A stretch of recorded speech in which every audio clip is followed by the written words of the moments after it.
call to order the Eastham Zoning Task Force meeting. Carolyn, could you read? This is a meeting of the Eastham Zoning Task Force, November 6, 2024. This is a hybrid meeting, in person and online. The meeting is being recorded on channel 8 at www.eastham.ma-ma.gov. Thank you. Great. How about our Oh, first, and we do have a quorum. and we have a quorum. Thank you. As a first item, Carolyn was able to distribute minutes of the last meeting. Did everyone receive them? Yeah. Has everyone had an opportunity to look at them? Yes. Yes. Do you want one? Okay. You go, okay. All right. Do I hear a motion to accept the minutes? So moved. A second? Second. All in favor? Aye. Great. The minutes are done. So today, we have, after our last meeting going over the zoning code, we have, Paul has made some subsequent edits and refinements, etc. He's gonna walk us through that, so I'm not gonna discuss that. I would love us to get to the point today, and I'll encourage everyone to ask any questions you have or highlight anything that's of concern. We're at a point where we, in terms of researching and needing to track down a number, we're probably at like 98, 99%. So now it's really stepping back and looking at in totality and saying concerns, questions, etc. So we want to get to a point where we have some general consensus on this so that we can start report writing. As an aside, I will be giving the select board an update on Monday, November 18th. That is not to go over recommendations. That is just to sort of inform, I haven't been in front of them in about 5 or 6 months. Here's where we are in the process. But I do want to, and tell them, what we're proceeding and they would be expecting in the beginning of January. But, the other thing that I do want to talk to them is we've talked about there's statutory required public hearings, a series of things. And then there were some other things we wanted to do in terms of informing the community. I want to really profile that a little bit for the select board, just to get agreement that, okay, this makes sense. This is a good communication strategy. So those are my 2 goals for that meeting on the 18th. And then finally, we do have today a draft of the ADU, which we need to discuss. The 80, did that get sent? No, I No. didn't send it because it's not, Oh, it's not in final form? yeah, I mean, we can talk through, I can explain where we are with it. Okay, we'll talk through the ADU. Which is also a whole other topic that we haven't even discussed with the select board. And then finally, we'll, in a similar vein as a few weeks back, Paul did a step back on this zoning code. And realized there was a need to do some streamlining. He has similarly taken a look at the guidelines. And we'll discuss ways in which not to alter the substance of the guidelines, but how the format and the presentation, it's very verbose and very laden with a lot of language, which, all came over from Ted, which is technically correct. But in many instances, it's just too dense and it doesn't make the guidelines a really manageable document. So we want to discuss all of that today in the next 3 hours. So with that, I'm just going to turn it to Paul to go over the draft of the zoning bylaw. Okay, yeah. Thank you.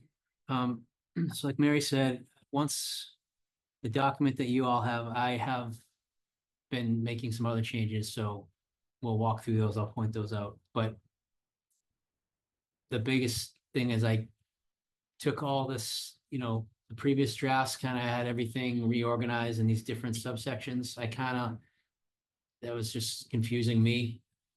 And I got to take all these pieces, just put them back in, and it may not be designed, if you were designing the bylaw from scratch, this isn't how we would do it, but this is the way our bylaw was. So I just basically said, we got subheadings already where these bits and pieces can fit. And that's what I did. And I think once I did that, I was able to really for the first time in a while, see everything in context and understand like all these moving parts. And it kind of did a couple of things. So I was worried that we had just a lot of content and it was going to be overwhelming. I think, I was telling you before, like we got to understand it ourselves and be comfortable with it and then work with it and then pitch this whole thing to the town. And so I was worried about that. So I had been taking things out, thinking this doesn't need to be in the bylaw. It could live in the guidelines, or maybe we don't need it at all. Once I reorganized everything into context, I could see, okay, it's not as much as I thought it was. And so then what I've been doing is putting some things back in from the guidelines back into the bylaw. And that's really what I want to walk through. And the other, and then that'll help figure out like, what is the end result for what the guideline document needs to be. But I still think overwhelmingly, like we need a concise bylaw. Let's make sure we get the core things that are most important to us in there, focused on the housing development and the incentives and things, and then look like, are the other things kind of too much, and can we grow into them later, and maybe we don't need them at all. So there's that. The other thing that came through once I started reorganizing it, putting these pieces back together, and then going back to look at then and being able to like really absorb the text again, piecing together like what items came from Ted's recommendations versus what items came over from Cape Cod Commission's model bylaws, because this has always been kind of a hybrid. And so a lot of the things I had highlighted in yellow that were like some items missing or questions, once I went back in and said, okay, oh yeah, this actually came from the commission's model bylaw. Let me go back into that document, see what we took and what we left behind. So there's some things that I filled in that were actually like, oh, there were some numbers that we didn't have in our charts that I'm like, oh, well, the commission had a recommendation on that. And I filled in some of the blanks. And I just, last thing is for background, the way that model bylaw from the commission worked was really, they looked at, it was focused on housing, the housing elements in mixed use. They came up with kind of theoretical zoning districts, village center, mixed use, low density, high density, with examples of like, this mixed use would be similar to what we have Route 28 Yarmouth, or this in Bourne, or whatever, and they had different ones for all over the Cape. So what I had done previously is kind of equate the closest equation for like what the commissions, what they would say, well, this would be a mixed use low density. This most closely approximates to our limited commercial and so forth. So when I was looking back in these numbers, I'm like, well, here's what they said would work for their theoretical version of this sub-district. This is the closest we have. And so I start to put some of these missing pieces back in. That's where it was coming from, just so everyone understands. That all makes sense. So I'll just go through, I'll highlight, I'll stop and go through, but questions and everything, just go through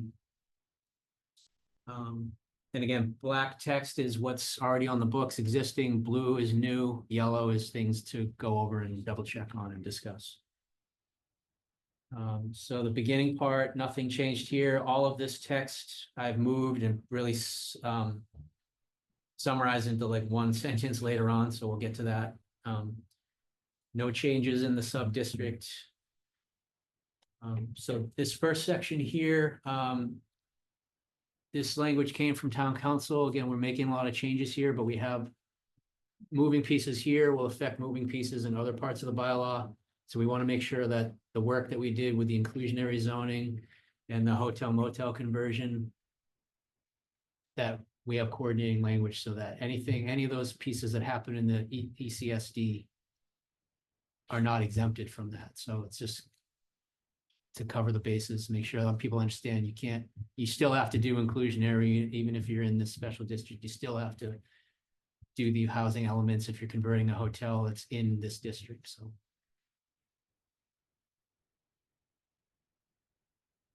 this is the updated zoning map. I didn't highlight the changes, but basically, based on our last discussion this is the Tea Time property is moved into transition commercial.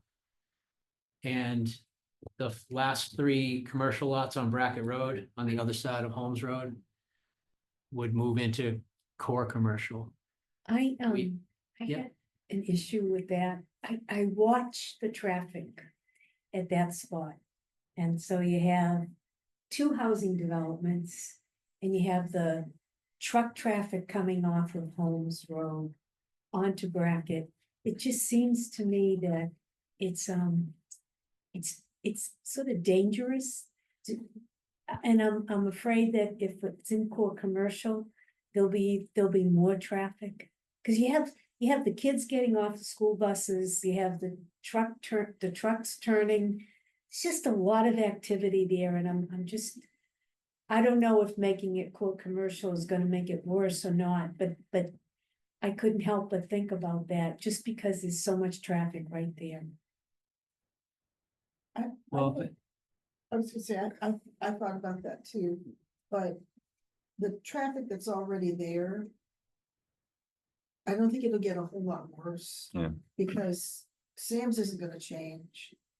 The Racket Landing isn't gonna change, Knott's Green is, it's really just those 2 little pieces of property that we're changing. And On the other side on of the other Holmes. side. And they both get a lot of traffic now. Is that the cannabis Cannabis place? and the Salty and the Farmers, bicycle. Idle And the Times. That's all it is. supply, the electrical supply at the end. Supply company. Yeah, And the issue is, that by putting it in core commercial, it would have, we were trying to sort of suggest that when it gets redeveloped, it may not get redeveloped for 20 years, because they can do whatever they want. right. But that the standards we've put in here about moving buildings to the front, parking to the rear, are really the Apply it. principles that would drive that. Mhm. And so, again, it's already a commercial enterprise. I'm Right. just, Yeah, I tend to agree with you that we already have high volume, like the bike store, that's very Mhm. busy in the summer. Salty Farmers continues to get more busy as we see. So, and these aren't very deep lots, so I don't think things would change much. But what Mary is saying, this is 20 years from now, when they do change. At least we'll have the guidelines in place for how they change. But I don't think traffic would be, because I think they're already sort of somewhat high traffic. I mean, I know I'm in and out of all these places. Cape Electric in particular, that's probably the least amount of traffic. Yeah. But And with the 2 residential districts and people going to the bike path. And that's actually, by making a core commercial, the sidewalking that goes from Route Yeah. 6 down to the bike path eventually could be improved into more of a complete streets kind of, by making it all the same designation, I think we'll end up with a better bike pedestrian design there. Because it's all one thing. All right. can I ask Paul, is the Viking Shores Chocolate Cafe, that's off the table now? So we Then we got retreated pushed. back from that but Was that primarily because of the pushback from the Cape Cod Commission, or I know that was one thing that? partly, but also when talking it through, Mary and I were talking it through with town council, the reality is those properties are zoned residential, but they're all pre-existing non-conforming Non-conforming, right. as the commercial uses they are now. Right. So they're gonna have this legacy protection, so they could still continue to operate. And if they wanted to add an accessory use or change to a commercial use that it's allowed, they could still do that. It would be through a special permit process, but they're not totally boxed out from doing nothing. I mean, they have options to do it. They would have to go through a regulatory process, but there are options. And some of those options are allowed in the use table, like the hotel could add a retail or a cafe or something that's allowed by right. It would just be the site planning process they would go through, which we want them to do. So after we kind of talked it through and realized they have some legacy preservation there and they're not totally frozen out from doing anything, decided that it kind of made more sense to let it stand and. Just to play devil's advocate, though, if they someday sell the property, that business gets closed down. The new buyers would only have the residential option, wouldn't they? If they stopped using, if they ceased the use for a period of time, yes, but the, I'm thinking in terms of Isn't it resale three- value type of three thing. yeah, you can still, the property could transfer, so someone could buy the motel, Okay, so it's you have not 3 years contingent on before the. you lose If the. you- Yeah, okay, like so- Dickinson Garage has been closed for 3 years, Yep. so that pre-existing garage Yep. doesn't exist with those status. I was looking at it from the point of view of they're trying to sell the property. If they close their business down, it reverts then, they may have lost value potentially because you No. couldn't have a commercial use, but if it got 3 years before that happens, then it's not. Yeah, and yeah, it would have to be like nothing is happening at all. I mean, there's a lot of ways you could say, well, we were still operating because, you know, kind of half open or whatever. There's a lot of ways you can kind of rationalize you haven't ceased the operation. So I think there's a lot of, We, That's good. I mean, I think. Well, never mind. so we decided to move away from those changes and I also moved the Nickerson garage and the Shell station back to what it is now, based on feedback from the commission and their, but I still think it's worth talking about at least the Nickerson Yeah, I think garage, whether we feel strongly that that should be core commercial. And just because the commission is again, I mean, it's not a showstopper, we can make the case to them and, you know, so that would be, I'm comfortable not moving forward with the Viking Shores, that section, but maybe Nickerson garage, we should push, because I do think there's merit to having some balance on either side. I know the commission's concerns with like your Their You- issue is the fact the that the other traffic, side of the street. traffic and pedestrian, Yeah. which is a valid issue. But I just think from a land use perspective, you got one side of the street is our core village, everything's happening, and then right across the street, which is already this like property that is commercial, Is it not? and it's in an office art residential, installation. yeah.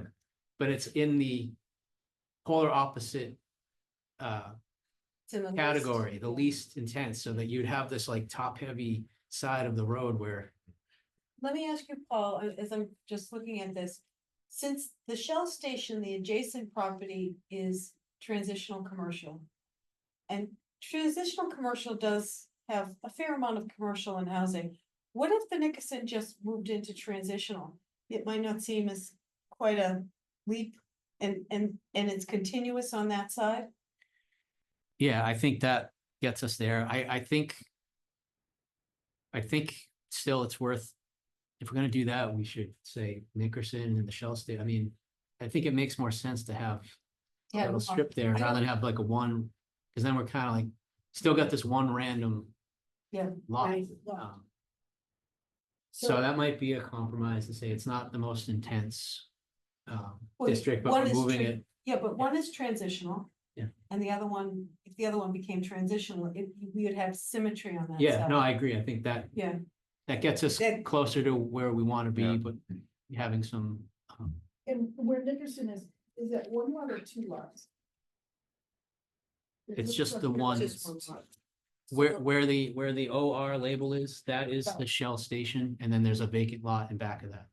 Oh, I'm And then sorry, the yes. next lot down Next after lot the down. road is the Nickerson, the little triangular lot. Yes, gotcha. And so was the other lot, is that Cedar Banks? That's transitional commercial? Further to the north, yes. Yeah. So I guess if we feel like that's, yeah, I'll adjust the map and we'll proceed, push for the transition commercial for the, side of the street and see where we. I think that makes sense, because then you have that whole stretch is the same, Yeah. consistent. Because I agree with you, if you leave it the way it is now, and you're gonna come into town, you're gonna have this core commercial to the right. The whole highway might be rebuilt by that point, so you've got a natural transition spot, and then you've got this art installation to the left. Right, right. All right, so that's the updates on the zoning map. This map I updated. So again, this is the regulating plan, and this is really to illustrate that the zoning, we're coordinating with the transportation network. So really, the only change is I relabeled. We had proposed secondary street, proposed trail path. We renamed it to potential just to kind of, because none of this Because is. it's all privately owned land. It's all privately So we owned don't land, and seem it's like and I it's see the word propose, I say, hey, wait a minute, I own Yeah, that. exactly. Yeah, No one talk to me. And so this is really just to illustrate the concept of having connectivity. It's not laying out actual streets. So these proposed things could go any number of places, and there could be more than what we're showing here, depending on how things get built out. Is there also a change, it looks like?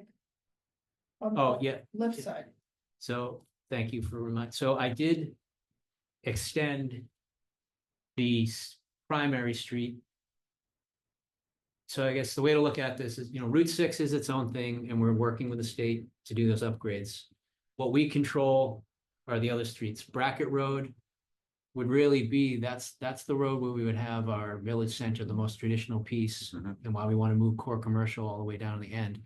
It did move Old County, Oak Road, and part of Massasoit into primary, because as I was thinking about it, it relates to the zoning, the dimensional tables, and how we're gonna orient. We want the buildings oriented towards the street and where the parking has to go. So if we acknowledge those as primary roads in relation to, so when someone's looking at this and say, well, which way is my building supposed to go? The zoning says it's gotta be front facade towards the primary street, Okay. so that it knows, and then, and this, not to say that this is gonna be, that's office residential, so it's not going to be built out like Brackett, but we want to indicate that that is a primary street as it relates to that sub-district. And I think that makes more sense as you're reading, orienting with the dimensional tables and the project citing. So I did make that change.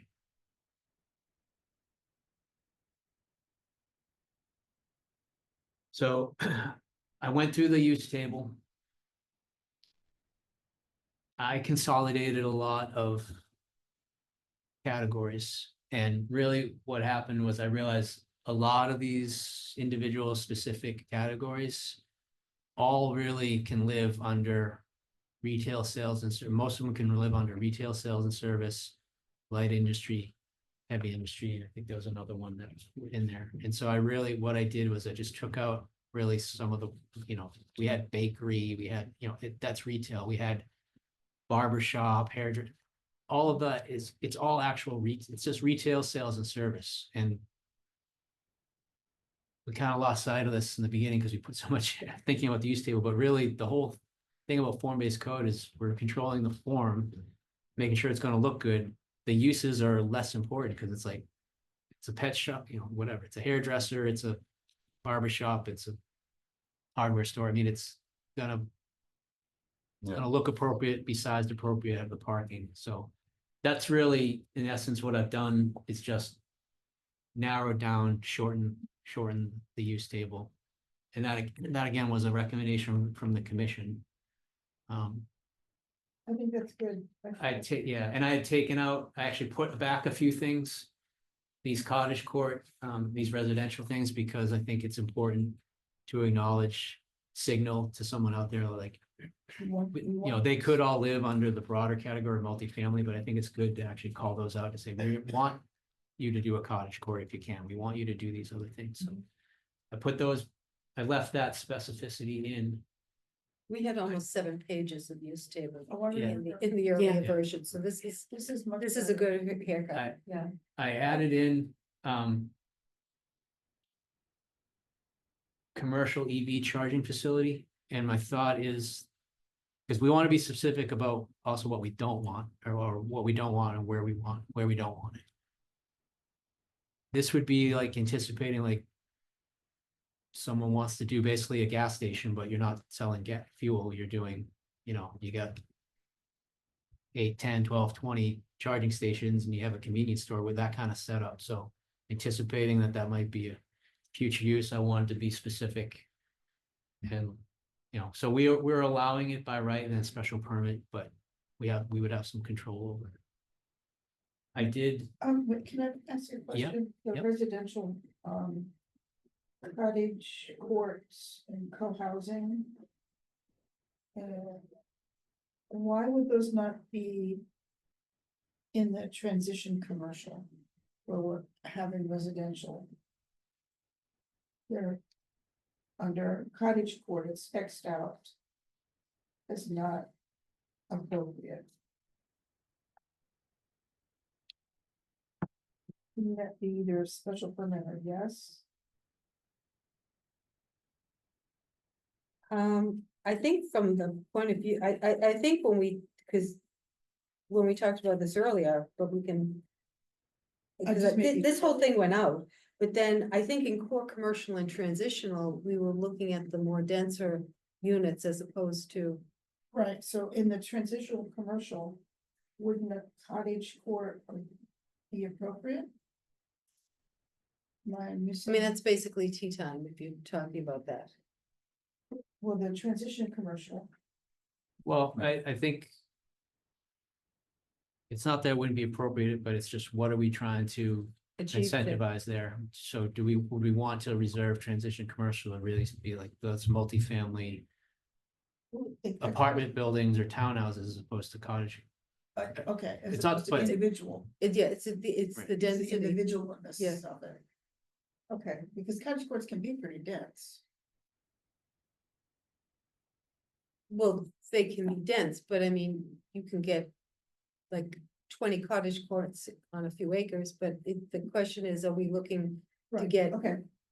I'm with 60 you. units? Yeah. on a few Well, acres, that- yeah. I know. We'll That- talk about that further in the Yeah, we can talk about that. limitations. Okay. Okay, I guess what else did I want to, I did. um, what was it? I did, put drive-throughs as prohibited in all, both as principal use and accessory, because also. I know, you might have seen, there's like the drive-through. Liquor stores around, where it's. The drive-through is the principal use, so I know we felt strongly about that, so I just doubled up. You'll see, that's why it's doubled up, and it's prohibited as both an accessory use and as a primary use, depending if someone might come up with some. So where are Business these owner. drive-through liquor stores? Oh, you never seen them? No, And there, in they're- Massachusetts? No, they're down south. Oh. I haven't seen In them Miami. much up here. Oh. Basically, yeah, it's just like a big It's like a metal Dunkin'. building. Yeah, You, yeah, well, I've yeah. seen them, like There's this some giant garage bay door. You pull in and they load you up, and Oh, wow. yeah. There's interesting things down south. You drive into what we would just consider a typical gas station, has a small little shop there, for, potato chips, cigarettes, whatever. They sell hams. In fact, there'll be a cooler outside, like within 6 Yeah. feet of one of the tanks. And you open it up, grab your ham, go inside, pay it, and ham, fried Whatever. chicken. Yeah. Yeah, it's peanuts, just- Pierogies. boiled peanuts. Pierogies. So the other thing I just want to remind everyone about was we are allowing. Mixed use and multifamily in the trade park. Because we anticipate if the existing Holmes Road, as things get redeveloped. We would want to allow for someone who wants to put some apartments above. Some of those buildings are out there if they're redoing it, but also if the rest of Holmes Road gets built out, that's really the area. That we anticipate to accommodate the most. These multifamily, the most density, and so. That was the solution to say we could do that, and that's why later on, you see, I was trying to. Backfill some of the numbers on the dimensional table into trade park, because we had kind of left it as NA because we weren't, well, it's just gonna be industrial, but if we're. Allowing special permit, I think we need to go back in and have those dimensionals and everything consistent, so. Well, are there any examples that we've seen where residential, is mixed with a commercial park like that, a trade park?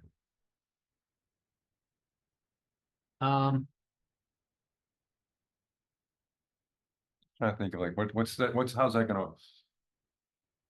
I know it's from a big piece of land, that's where we see development in the future, but I'm also seeing. A school bus going through there at the same time as a bunch of dump trucks in the morning. Or a bunch of, so there's kids, like you're putting your kids out in the Yeah. school bus and there's equipment getting loaded and unloaded and stuff, because that's what happens at 7 AM. So it's a good point. I think we have to remember, this is kind of like the longer term Yeah. thinking, and that Holmes Road, we want Holmes Road to be improved and not, it's hard for me too, I to know. picture like, But that's the point I brought up a couple weeks ago is, well, where does Holmes Road go? It becomes more of a primary street. But where does our commercial people go? Because we've already have people running businesses, landscape businesses in their backyards. I hear a wood chipper going on 6 days a week. well, I mean, we're preserving the trade park Yeah. use. So I look at it like Holmes Road, what's there today.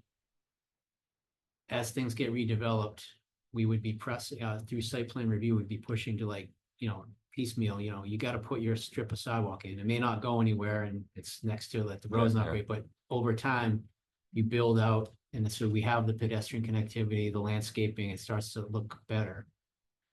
That new piece would really have to be built out as a proper road, laid out and constructed Yeah, properly. right. Instead of just having, like midfield right now Right. where everybody And- built there. But it would really be a site planning exercise as people come in with these proposals. If they're gonna do mixed use with some sort of an industrial use, I mean, it's gonna be like we're allowing the uses, but they gotta come in with demonstrate like this is a compatible, the way you've laid out the buildings and the parking and the uses compatibility, that's why we have it as special permit, so that someone couldn't just come in and say, well, I can do this by rights, I'm gonna throw up a, typical metal building and throw some apartments and then have, and it's like, then we got the special permit would allow the board discretion to say, okay, but tell us how the uses are gonna relate to each other. You're not gonna have somebody doing, assembly plant on the basement, on the first floor with like a 3-family apartment, but the board, we can shape the project to say that may not be, the site may work, but the uses aren't gonna be compatible. We can condition it, or you can even say, no, that's not gonna be compatible. So that's really, it's not It's not ideal. it's not a great solution, but unless this is what we But couldn't you're right, really the point- figure out the right way to The do point it. is that one of the biggest tracks in town that's available for Yeah. housing in the future happens to be front-ended by a trade park. And as you get access to the backside. So I'm just wondering whether maybe we don't make the whole, and my point is, it's never gonna get fully developed as housing. It's not gonna become this long-term neighborhood because Mhm. the demand is always gonna be there for a trade park, and that demand will keep a trade park there. So maybe would it make sense to say, let's take the far end of it or the front end of it, or take a subsection of it to say, we're going to promote housing in this area, but this other area where we think, and then over time, the commercial pieces will consolidate, because right now it is buckshot, things are very spread out, that's not economical. I think we looked at this issue because you can't really do spot zoning for one or two parcels. You Yeah. can't, so to say this, Mhm. and we sort of said, well, do we go into a process of subdividing these new parcels and taking the back end of that and putting it into, making it so we didn't want to rezone it. And again, we thought with special permit and the fact that, again, talk about long-term view, that the negotiations, I mean, this could have to be a whole development master plan, both for the trade park as well as for a new roadway and a potential housing site. I think the difficulty from my perspective is because we don't know where, if and when a roadway would go in through the rest of it. And where it would be. If the road was there, it would be a lot easier to say, okay, we're gonna rezone this side of it to be Right. for housing, the rest will stay, but not knowing. So if we tried to put it into a different district, we just be kind of assuming and then not, so it really wasn't a good way to do it unless we decided to make another sub-district that was kind of its own thing and put it back there, but we decided against that, so. And I think 5 years from now, if the owner of that property says, I'm really interested in housing, I'm interested in helping the town put a road in there. Yeah. We can rezone it then. This isn't permanent. I know, forever. yeah. Yeah, I If mean, that came up and we get further into specific plans, we don't do spot zoning, you're right, but it's at the end. By spot zoning, that means you're talking about a lot per lot, but this is a big parcel. Yeah. that we're looking at, the current trade zone. Is there a With chance the that you, trade part. trade but- park, yeah, could you cut it in half? Something? Yeah, but we're really could. talking about the, in terms of the mixed use or multifamily is all in the one big lot. So I At the mean, end. the options are. We could move that one lot into limited commercial, because that's what, to the south, that's what the adjoining. But then you have to. We don't want all the things you can do in all the other sections of limited commercial to be allowed in on that lot. So like limited. Moving it all into limited commercial doesn't solve it. Creating another sub-district seemed a little too confusing. And then trying to cut it in half and say half trade park, half limited, without knowing where the road would be or what the future land use would be, seemed, so this was kind of like. That's where we left. Yeah, yeah. Left, we keep a trade park and let it be, multifamily by special permit, but again, if a road goes, if someone is gonna lay out a road, that makes it a lot easier, so we go back in and rezone it. Well, this is outside of our purview, because, I mean, I'm trying to think of like. When we made recommendations for short-term rental, we made observations about some administrative issues and suggested that town look at those. And the roadway was one that I was going to say, for all the reasons we've talked about, the opportunity for more economic development, jobs. People who can live and work in this area. There's sort of a global recommendation that while we put in place some. Zoning that makes certain things possible. There's a lot of planning and master planning that has to go into this section to put that together. And I do think we should encourage the town to do that, without specifying it. But I would also encourage the town that, I'm gonna make an assumption that a lot of this plan, with the new seasonal communities money that's out there, I would imagine that the roadway systems behind and Yeah. on Racket Road, you'd want to go in for some state funding for some roadway design. And I might just suggest you might want to throw in Holmes Road, Yeah, if for nothing else, to get some of the preliminary engineering and design done. So you have a sense of the possibilities and then Yeah. can build that, because it would be important. I mean, I think because of that huge amount of money in the housing bond, and given everything that's going on in government, I think we should assume this may be the last big pot that's gonna come down for a while, so how do we best position ourselves? And so I was thinking about that as a general recommendation to suggest to the town that they begin to seek the money to do the design, to do the land use Right. planning. And all as we were doing really is putting some underlying zoning for top of the shop, multifamily there, so that they'd have the regulatory tools in place once this got a little further advanced, and but Yeah. that makes our request for money. Better too, to the state, to say, because 'cause, to do a comprehensive Yeah. thing where you've got all kinds of housing and yeah, commercial we want money to do the industry, infrastructure and Right. layout, and job we're allowing creation. that for housing and. Yeah, Right. So, but yeah, it's not a perfect solution, but that's kind of where we landed.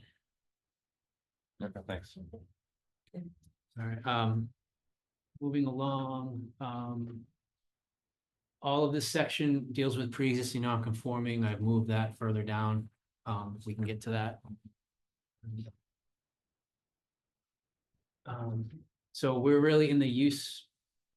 So this whole front section right now, I look at, these are really dealing with the uses, the use table, and then this whole section is talking about uses for the frontage and the lot building, so that's where I put it, where it is. But again, the concept of we're trying to structure this so we have an active village center, so we want to control like what you can put in a frontage building, so we don't have non-active uses, somebody's private office that you don't have any foot traffic Yeah. being right in the front of the building, so that's really why we're calling this section out and trying to be specific about it. But I haven't. The only thing I changed is here in yellow, because I realized that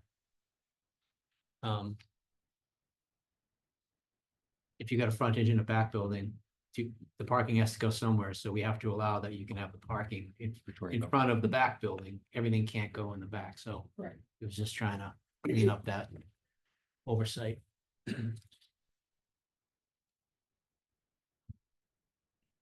This is the same chart, I just needed to specify, this was always the intent, it just wasn't labeled, that this is dealing with mixed-use buildings. And also that we need to exempt these things from stuff that would happen in the trade park, because some of these, again, the competing uses, you're gonna have trade park uses, like auto-related uses, the parking may necessarily have to be in the front, which isn't. So there's some consistency thing. So basically, this chart applies to all the districts except trade park.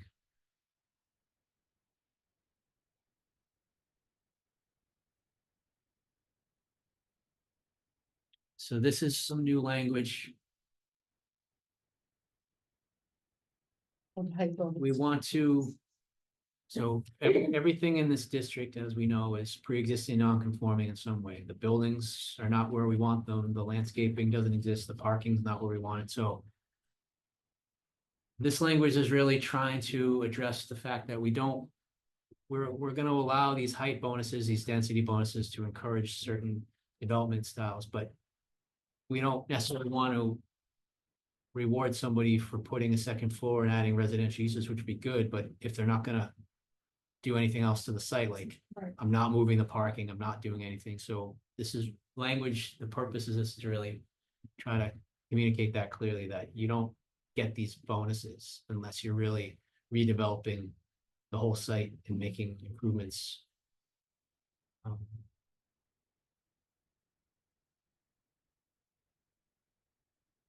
And so, any suggestions for clarity or rewording is fine. This was my first pass at putting something in there, but I think it reads well, but from a compliance perspective. There, at the time of site plan approval or special permit, they'll do a certificate. Notarized affidavit. Would there be any compliance in follow-up in year 5? With the planning, the building inspector, or, how will we know that they're doing what they say they're doing? This actually just came up as an issue, and even a bigger, it's for this, and it's for all the inclusionary zoning, Mhm. and it's. Paul doesn't have the answer, because I said to him, really should think about this, like, Right, who is monitoring? right, And who is, is the town going to take on? I mean, it has its 7 units now and it monitors the certificates. Is this this is just an organizational thing. Who will Right. do compliance here? right. And there's a difference between the properties that the town owns and manages. And has to rent, certify, and do all of the HUD related activities versus spot checking that. An entity that, Well, it shows up, it shows up whether it's just a restriction for year round or inclusionary where it has Right. income stuff to Right. it. It's just opening up the broader Right. question of who's monitoring. right, and that'll go in your report as an administrative follow-up. I think. well, I just. I mean, Just talked. really, about sport. so, we're doing all this zoning work and the regulatory work. The next phase of town work is really monitoring, compliance and enforcement. And it's for this, it's for inclusionary, it's for the tree bylaw, it's for all the stuff we've worked on. We've put all these regulations in. The ADUs. The ADUs, we don't have the staffing capacity, just to be totally honest. We don't have the staffing capacity to monitor all this stuff. And then, on top of that, it's just the regular planning zoning board business. All of those approvals have conditions on there about you gotta plant 5 trees and do this and that. Right. So this is something I've brought up with the town manager. She's aware of it. She knows this. I put in at least so that there's something in the budget, not for this year, but just outer years to begin the discussion of, do we need some other staffing to have somebody who can put, because so. In the strategic planning committee, as an aside, we we talked about a recommendation.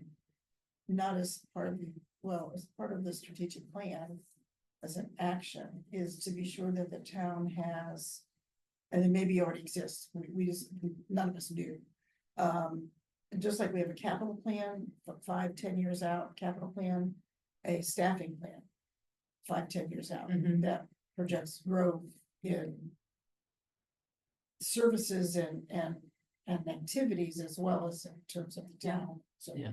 And that would be the kind of thing that would go in Yeah. there. I mean, that's what I foresee, the evolution of like kind of what I'm doing and what my department is doing is gonna go into like enforcement, but also like this master planning kind of phase 2 where Right.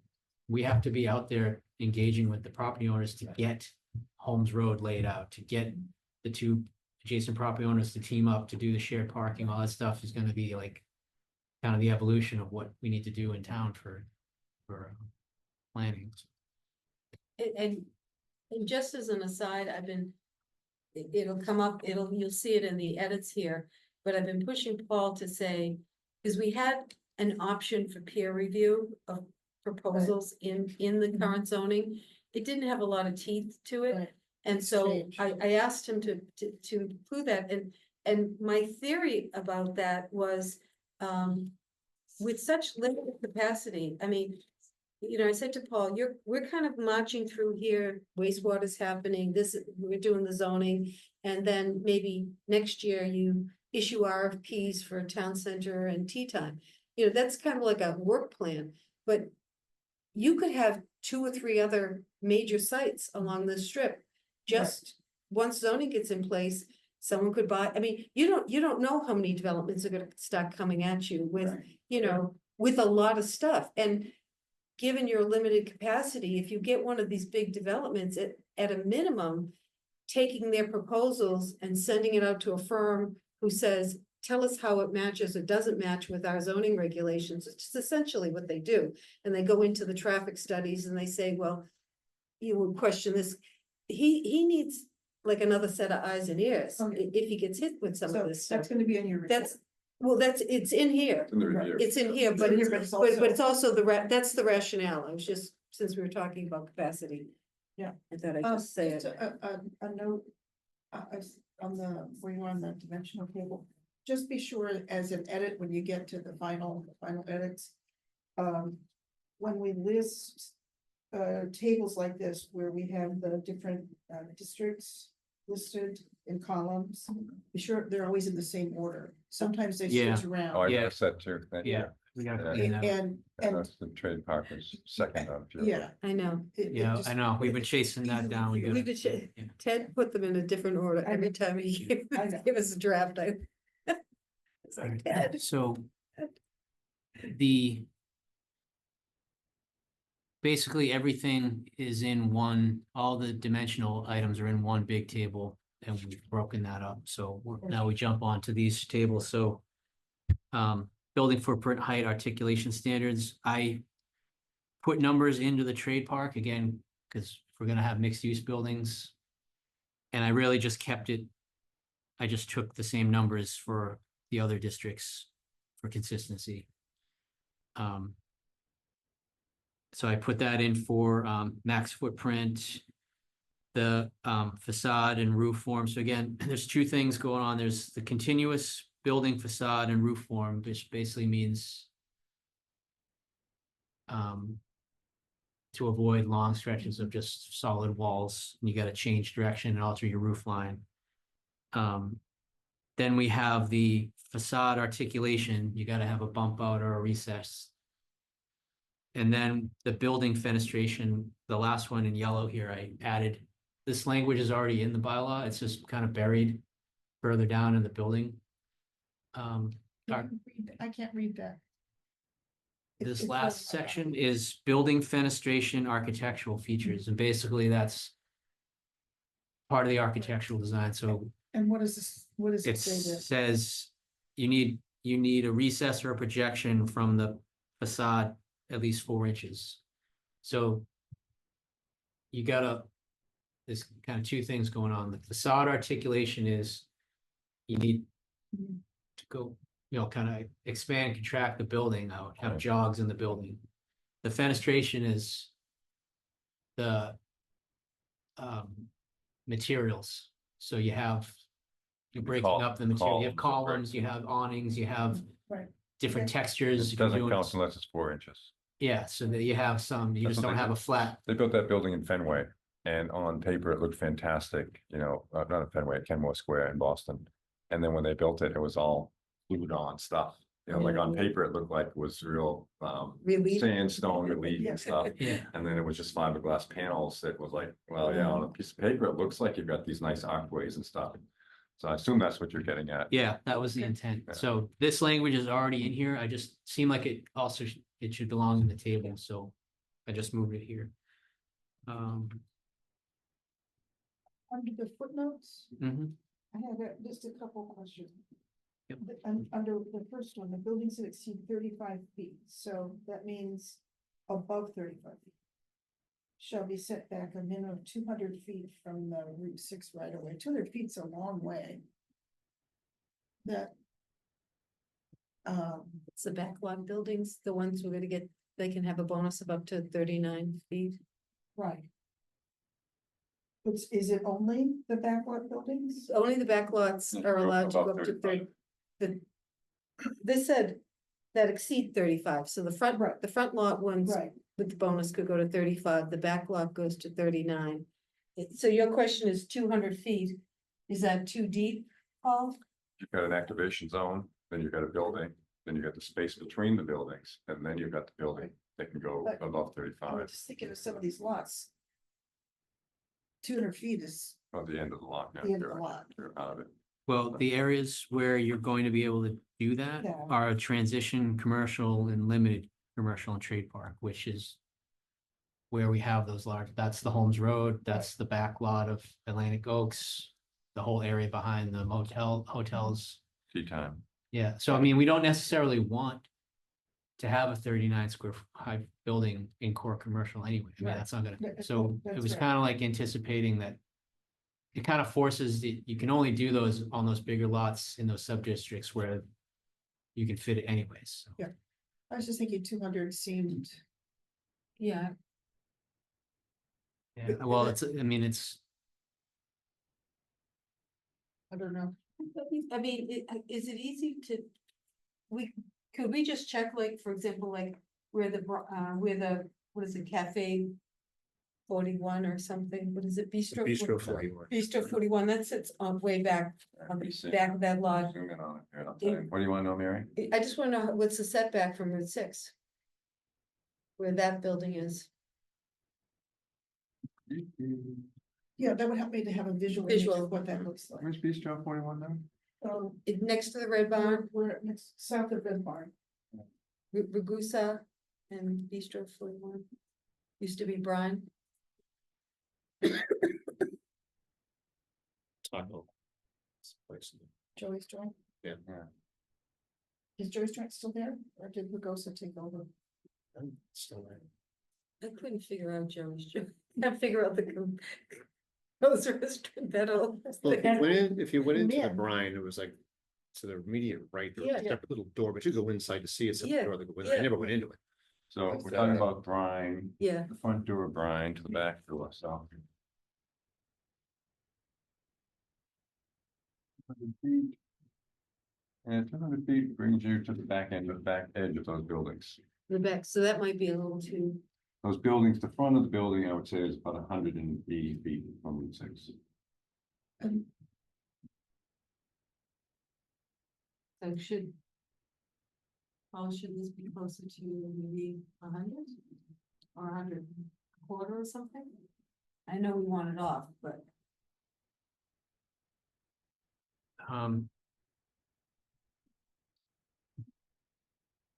I guess that's what I'll do. I can go through and kind of get the average. Get the average, Slots where yeah, it could see. be. Okay, so If we move it to 100, that's actually 100 feet was what the setback was before we did all this work, Right, had been for forever. in that area. So I guess there would be some precedent to say we're actually just going back to what we had before. So I'll certain put things. 200 with question mark or 100, And okay. then number 3 in the footnotes. Yeah. The municipal buildings are exempt from primary building footprint requirements. It just, the whole notion, if you have to do a front building before you get your back building, it's Okay. just municipal buildings are Alright. generally exempt from And then, most things, I buy that. yeah. Okay. Number 5, the building height is measured from, when Sarah was here at the last meeting, she had some question about how we measure building height. I think this is her language. That's what the change was Is that to what the change to is? roof Yeah. beam, Yep. and I put in existing grade, because that's how we have it in the rest of the bylaw, because we don't, that way you can't do a bunch of cut and fill and then say you want it from the existing grade, not, This says average grade. yeah, average existing grade. Oh, my version doesn't say existing. I know that, I put That's that one of the in. changes. Okay. That's one of the yellow changes Oh, I he can't has. see it. Yeah. Okay, great, thank you.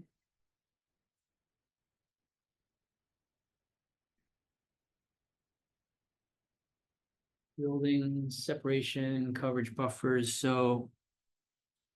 Where do we got here? Facade build out. This was another thing, like I kind of had a mental block on what this was for a while, like why did we have it in here? And so I was gonna take it out, because I'm like, if I don't know what If you it know is, maybe we don't, this- shouldn't have, it. But I actually. Like I was saying, I went back and looked at the model bylaws from the commission. I remembered actually that came from the model bylaw, and it had an explanation, so of what it was trying to do, and it had numbers for the percentages for the commission's theoretical sub-districts, which I matched up to our closest. So I put in 75% was there. I filled in 60 for the other two. Office, residential, and trade park are blank because there is no commission equivalent to that, and they kind of left it as they didn't have one for residential. The other thing too was this is supposed to be a minimum percentage, not a maximum. That was a typo, so. And it actually, it makes more sense as a minimum requirement, because what you want to do is make sure that we don't have gaps in. Right.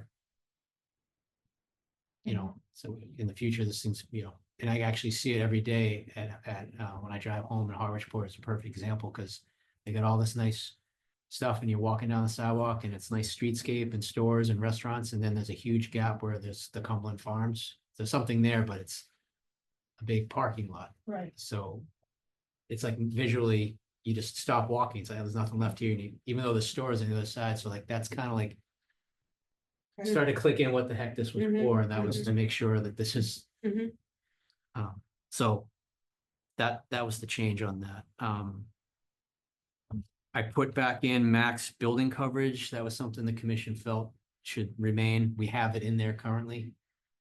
We took it out because we thought that we try to consolidate it as basically we're calling it lot coverage, which would account for building and all impervious surfaces, but to me, there's really no change. It's just it's covering the same ground. It's just in 2 rows instead of 1.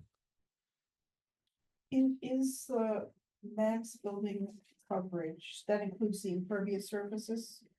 No, Just building this- building coverage would just be the building, and then so the 80%, the lot coverage factors in the building coverage. That's why I wanted to consolidate it. But Which foot now are we on? It's in the table, 3.4. table 3.4. Looks. Yep. Yeah, that one. and I added a graphic later on that the commission had to just illustrate that. Just thinking ahead to. As in to. Orient myself. Yeah. And cross check, okay. Additional commercial. Max coverage. Okay. I'm okay. I was thinking ahead to the Teton property. And I thought I read it at 30%, and I was gonna have a heart attack. No. Next table was Residential density. residential density, so Okay, there, I do have. I. Just wordsmithing, we had this 40,000 square foot, which I thought was confusing because we're actually.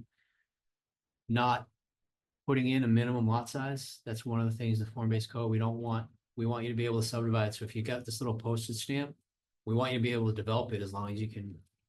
So I just thought, but we need a metric.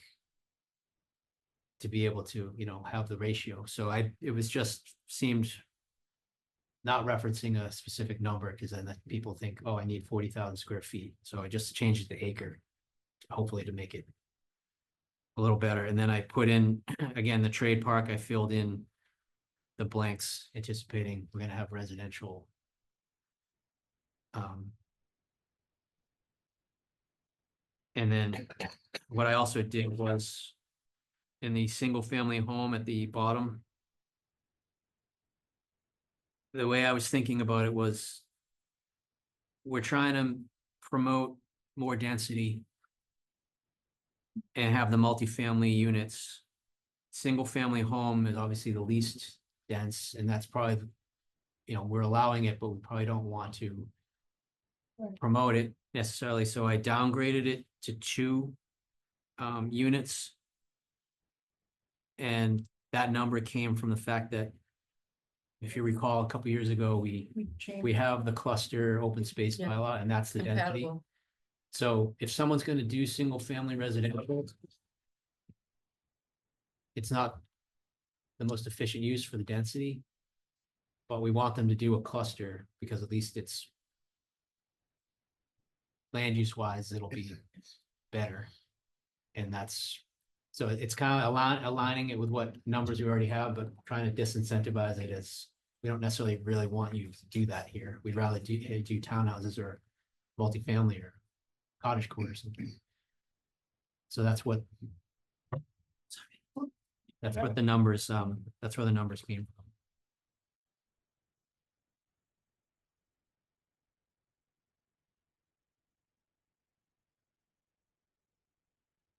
So multifamily. 20 again, in the transitional commercial. 20 units per acre. So if you had a building that had 3 stories.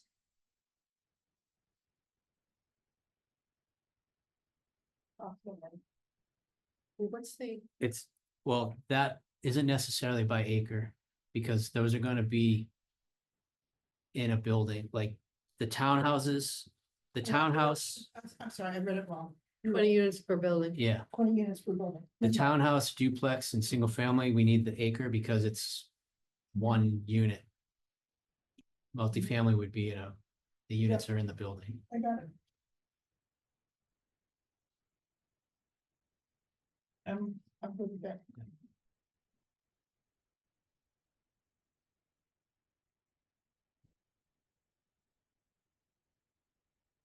So now, so. This next chart was. Information that got inadvertently left off in the earlier versions. It's in the dimensional, the big long dimensional chart in the current bylaw. So it was never meant to be left off, but. It really doesn't. Match up with the other table, so I just made it its own table and put it in the parking, because that's what it was dealing with, so it's no change in the There's no change to the substance, it just put it in a different spot.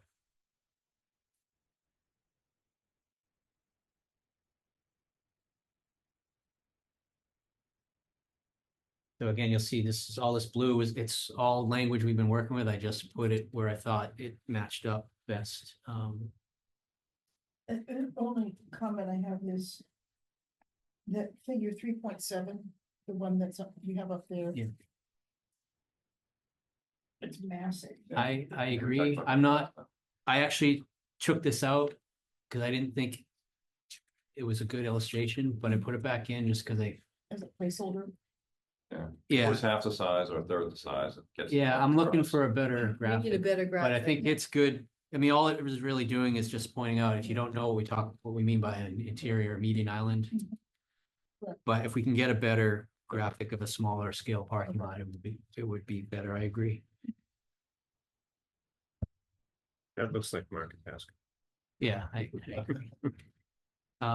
They don't have trees there. They That's don't have true. all the That's trees that true. we're gonna be. Oh, yes, we do. The one up in Bourne does. Um, No, Trying to visualize that. the one right off, near the Right. Sagamore? On the perimeter, but not in the Not in the parking. interior. There's no interior islands, you know. That one have- Anyways, I had to do this when I did that last building I keep talking about in Dedham. Interior islands and trees. They had to pick the trees. so again, no change to the info. I just felt it would read a little bit better. I put these into tables just to break up the text, and I thought it was more clear, but Sure. it's all the same info.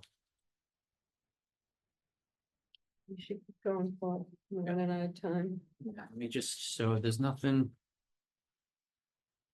Let's see, I don't see any yellow.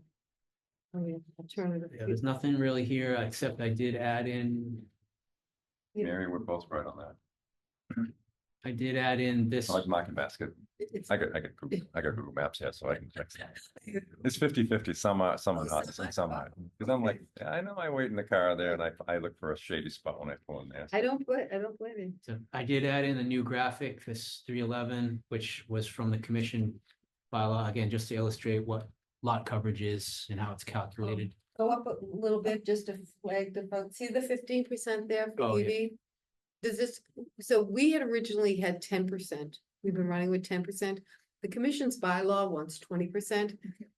Ted had said to us, he had never seen anything that high. He thought it's excessive. I don't know whether they're doing forward thinking about the evolution of EVs. So I said, well, why don't we were at 10 and they're at 20. Why don't we come at 15 and this may be a negotiating And point? was this for all types or for residential? No, this is Lots. just for on the commercial. Yeah. So 15%, let's say, you know, what would that be? If you had 30 parking, you'd have to have, you know, 35 Mhm. would be EV chargers. And the EV chargers, like we had talked about shared parking, the EV chargers be shared. Shared with who? If we did it, I mean, like, if And- you're not an EV, can you take that spot if there's no other spot No, available? no. or- two businesses sharing, Businesses sharing share. the same lot. Or if you've got mixed use. You can have a lower number because you're flipping day and night. And the other comment, I think several. That's an interesting one, yeah. Yeah, several people commented, and maybe you do that as part of the special permit process. But why do the EV vehicles get the primary parking places? Yeah. You shouldn't specify that they have to be the closest to the entrance. That's what we said last, that's what I. Yeah, thought last- yeah, we should take that out. Where is that now? So it's the prime, Right below the closest to the tandem. primary acid, and then. It. Is this one where we should put some of the, sort of that catch-all language that, the planning board may waive the requirement, you know, for consideration of, in the event of shared parking between more than one business. Yeah, I think we have We have that. We up have- above, so- parking reductions for mixed uses, non-competing, competing. Well, some towns, we just need to make a, And there's no, maybe it's somewhere else in another part of the bylaw. About parking, not related to what we're doing. Requirements for handicap parking. Is that, I don't know if they specify that. 'cause That's it's in the built chart. up. Is that, It's in the required minimum spaces. Okay. That falls under the Mass Architectural Access Board. Okay, So yeah, absolutely, you have to have, yeah, that's what I. Minimum figured. requirements, yes. just- Yeah. it's in the chart. I put it in the chart and there's a footnote that references the ADA compliance. All right, so yeah, this is a new graphic, again, just to break up the text, put some illustration in there. This section highlighted is sequence of construction. This was in here, but I added to it because we don't want to get stuck with a half-developed lot. You know, there may be a legitimate reason why they want to build the back lot first. If that happens, we want to have some assurances that they can finish the site, at minimum, build the road out, access, and do some landscaping in the front to make it look. So I gotta run this language by town Carolyn. council, but Yeah, okay. I took it from the subdivision reg, so I think the language works. It's just a matter of if we actually can legally enforce that as part of a site plan approval, not subdivision, but we have here besides. And again, you'll go through with the end and marry up all the cross references between figures and the numbers. Yes, yep. Right, okay. Yeah. Well, that may be, we'll ask Paul to do that, but I would suggest that maybe late November, we might all be rereading this for Yeah. editing purposes, Yeah, because, that's a you good know, idea. you know, if everyone can, because I still come through here and then I know when Ted brought something in, because I'll say, we still have a Situate reference, so we still have a Danvers reference, or we've got somebody else's reference, you know, I don't want to be in town meeting or something. Okay. All right. Keep going. Yeah, facade, I don't remember why I highlighted this. It's existing language. Yeah, I don't know. Buildings on the corner lots, I guess the only thing I wanted to note here is that our bylaw is basically saying the controls we have on the facade build out apply to, if you're on a corner, it applies to the primary and the secondary street. This language came from the commission bylaw and they actually don't have it apply to the secondary street, thinking that it's just adds a little more flexibility for how you're gonna design. So I don't know that we want to change anything, but I discovered that, and so I just I Well, guess I mean, it's less flexibility, but Well, I mean, what we're talking about, the corner unit and bracket, really? With how many corner units? it would be a do we- corner at bracket. You know, if Well- Cubbies ever got redeveloped, but it would be also like anywhere else, I mean. Well, yeah, there's gonna be a bunch of corner lots, like off Massasoit. and- Yeah, I suppose. Nickerson is the Shell station supporter lot. And when and if the new roads go in, there are more corner lots. So when you say the facade build out requirement does not apply to the secondary street, let's take okay, let's say Ben and Jerry's becomes a front building with just a corner. Oh, I'm sorry. Well, yeah, we are saying it does not apply to the secondary, So must meet facade. do you want to say I'm- does not? For that one? Or No, do- I guess.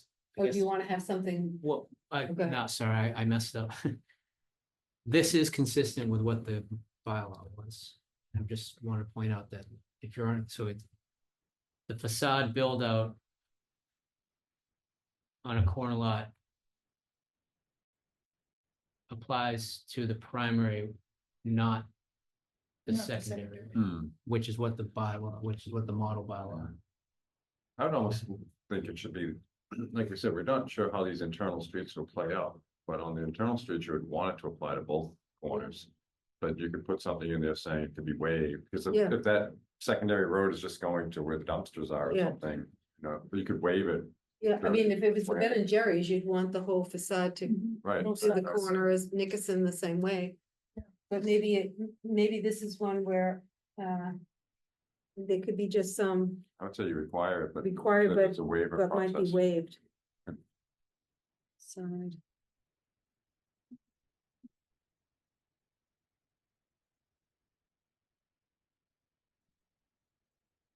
That's one of my pet peeves, actually. When I drive around, you see a Shaw's or something like that, and it's, if you live in the city, side is always cinder block. Right. And as soon as you drive out to Southborough or something, it's colonial windows and just, you know, Yes, it's yeah, dormers and everything. Exactly.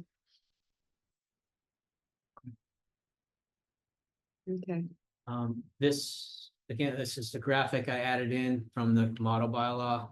So again, just to visual explain, illustrate what we're talking about with this facade build out and how it would be calculated. Do you want any dimensions on that? We talked about that 200 foot for the front of the back building. Well, I guess this is just supposed to be just the generic, because it's gonna be different dimensions depending on where the site is. Yeah.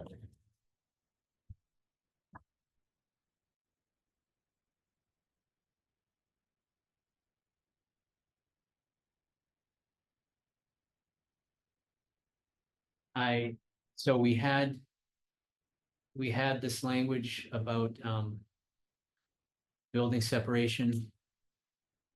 I never quite understood what it was, and then I realized there was model bylaw language from the commission, so which I think covers the same ground, but it just seemed to be more applicable, so I highlighted is from the bylaw, the model bylaw.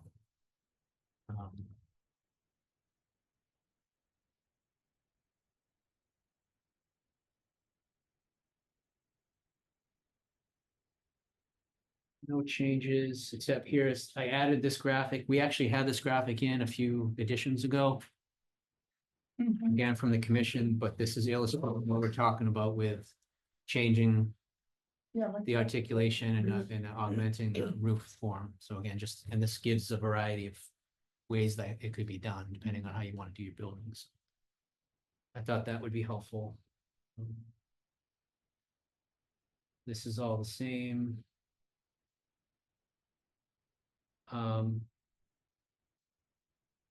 Gonna ask Ted if he's got something better that shows not a 4-story building. I put Yeah. the footnote in there, but, and actually I need to get, I think this got cut off. It's part of a bigger graphic, so I'm gonna try to get something better for that.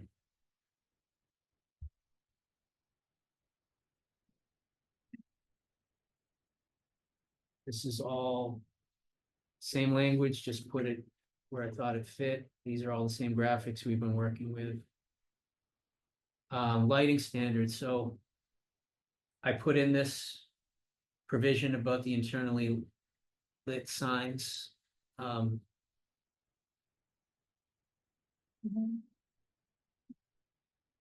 It's really just to show like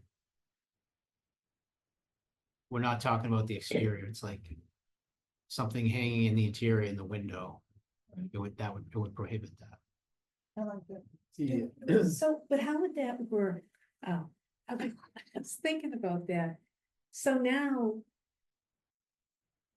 If you're Don't trying public to, safety rules have to have internally lit, they want to be able to see inside the building.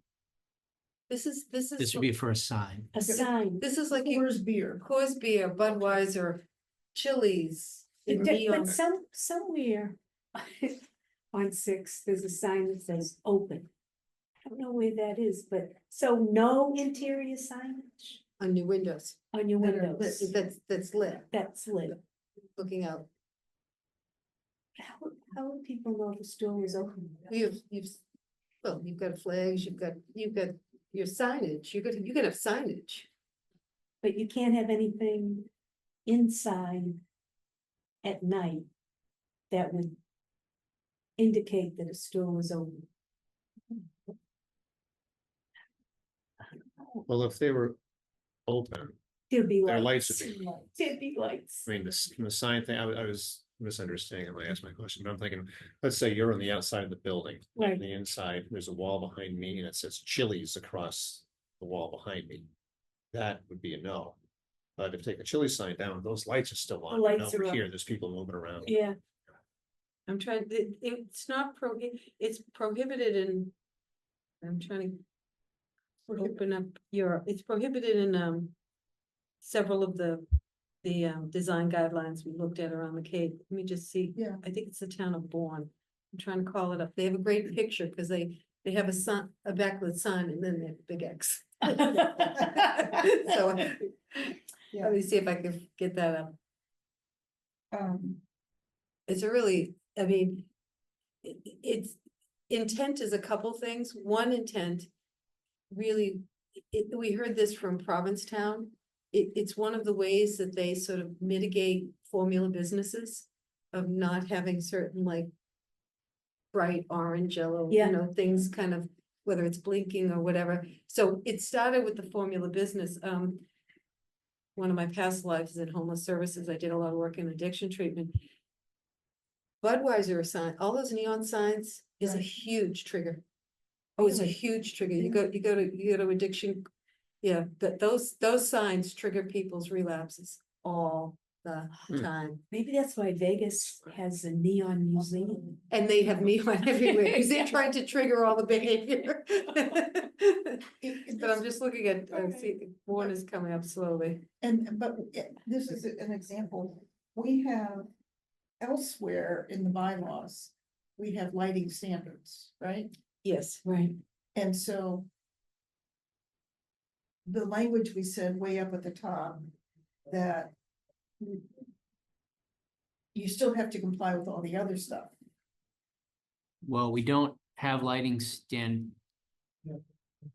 This section here is what we have for lighting standards that would In the apply. whole town, Yeah, well, this would only apply to the E ECSD. right, so we don't have lighting standards in the rest of the town. No, Oh, I thought we did. Okay, no. my bad, I thought we did. When things in other parts of the town come to the planning board, we can put in conditions that they have to be downlit, or we can control that case by case, but we don't actually have. So that's a different discussion for Yeah. today. Yeah, that alludes to like a future phase of what do we want the best parts of this to apply to a few of the other, but that's a whole other kettle of That's a fish. whole different, okay. Yeah, you're right. That is a technique they use, that you'll see that where there'll be a massive neon sign on the back wall. Right. And it's like there's nothing else. They're following the code above the front door, but on the back, like you said, giant Chili's back there. Yeah. You should see from Route 6. And the same with the signage, we don't have, in other parts of the bylaw, do we have signage requirements? So the others, there is a section that is the sign code, and that controls the height and the dimensions and how many signs you can have. Right. And it does have language about prohibiting moving signs, motion signs, things like that. This was really, well, this one specifically would address the internal sign, but then I've also put in Yeah, I was going the down. next section. So the next section is the signage, so all this language came out of, is in the design guidelines. And there's like a page of text talking about signage, so I basically went through this one paragraph as I took, Made bullets. and I just condensed it down into one paragraph, and I said, well, this can live in the bylaw, it gives us a little more coverage on specificity on signs for E ECSD. And you got number 4, all sign dimensions must comply with Right. zoning bylaw section 12 sign Yes, code. yes, So the height, the width, the materials is all specified there. that would just be These are just a little, at the end where, once we have all of our stuff, just being sure if there are any cross references. Right, Yeah. like clear And cutting. this trees. list came from the downtown Hyannis Yeah. design regs, except, It's a good. yeah, I had put number 4 in for consistency, but again, just trying to make sure we have control. The sign code is there, it's just, it can be a little wishy-washy, and so this gives us specificity and also kind of helps control the look and feel of. So we have kind of good, high quality signs and it's not, So number 5 yeah, and number 7. If we can't have neon, what, do we need that? What's a simulated neon sign? I don't know, to be honest with He, you. he took it from the Cape Yeah. Cod Commission. Can I go back to number 2, please? I'm sorry. Sure. Number I don't 2, know, are we done, but if there's no neon signs, then how can they not flash or blink? LEDs can do anything. What? LED lights can do anything, and that's part of what they're simulated. We haven't talked about LED at all. It's all gonna be LED lighting. Yeah, it won't be neon. Can I get back to number 2? When you say internally illuminated signs, what are we talking about on number 2? We're talking about a sign that's outside that has a light inside of it that's shining through the plastic. Where was the internal illuminated signs? I put that under lighting standards. I mean, Yeah, but so you have number 3, right? yeah. That should be internal signs, because that to me, when I read that, I'm like, it says the same Oh, thing. yeah, yeah. Yeah. That should Yeah. say, I think number 2 here is like yeah. the Hess station, Standard, the big shell sign with the. that whole band that's on above the canopy where the gas station, where the tanks are, like it's all plastic. Yeah. That would be, Yeah, those are A big light example. bluish, yeah. Simulated neon signs are where they take tubes and they put LED lights in the tubes, so it looks like a neon sign, but it's really LED lights. Thank you. Yeah, I didn't know. All right. Moving on. all right, so this next section, outdoor amenities, I propose to take this whole section out. This is one of those ones that I think it might be trying to do a little bit too much, too fast, and not fully understanding how we want to regulate these things, and there's going to be a lot of variables and sites get developed, they're all going to be coming at, so I mean, there's merit into having consistency and some standards, but I just think We don't know. given the timing, where we are, where we have to be, this is just one of those moving parts that I think maybe we grow into it. Maybe we address it in the design guidelines now or later. We find we need to have that. Should we say something along, I don't know what the right words would be, or if we should say it, but that the planning board would review outdoor amenity space design for character appropriateness. Some just generic language that gives the planning board a hook to say that that's something that should be addressed. I Well, think it Paul can said be something- addressed. Saying something else, meaning capacity of planning board to get into that level of detail. Is that what you're? Well, I mean, it would be addressed as part of site plan review. If someone's coming in, we would get into it. Okay. I mean, I think it's good to have language in the bylaw. I just don't know if it's like Yeah. trying to get my head around all this language at this kind of 11th hour. Yeah. This was one of the sections where I just really didn't know what to do with it, and But that would be something that could be on that checklist for the planning board reviews. yeah, well, like I said, it would be, because it's part of the, just like we were gonna look at parking, we're gonna look Okay. at sites access. Okay. If someone's looking to do an outdoor amenity space. Yep. It would be, we'd look at it for safety and circulation and nuisance issues and. Right. Okay. Is there any requirement for them to do a amenity space? So that was the other reason why I took this out, because I had language in past versions that was referencing requirements in these charts, and I went through every version and I could not find the charts, and Ted didn't have anything, so I think it was just something that never really got fully followed up on. So that was the other part of like, I don't know where the percentage of outdoor amenity space was supposed to go or how much was, so I just kind of said, Is there a way to put in here? To say that a development of greater than X will be required to have an amenity space.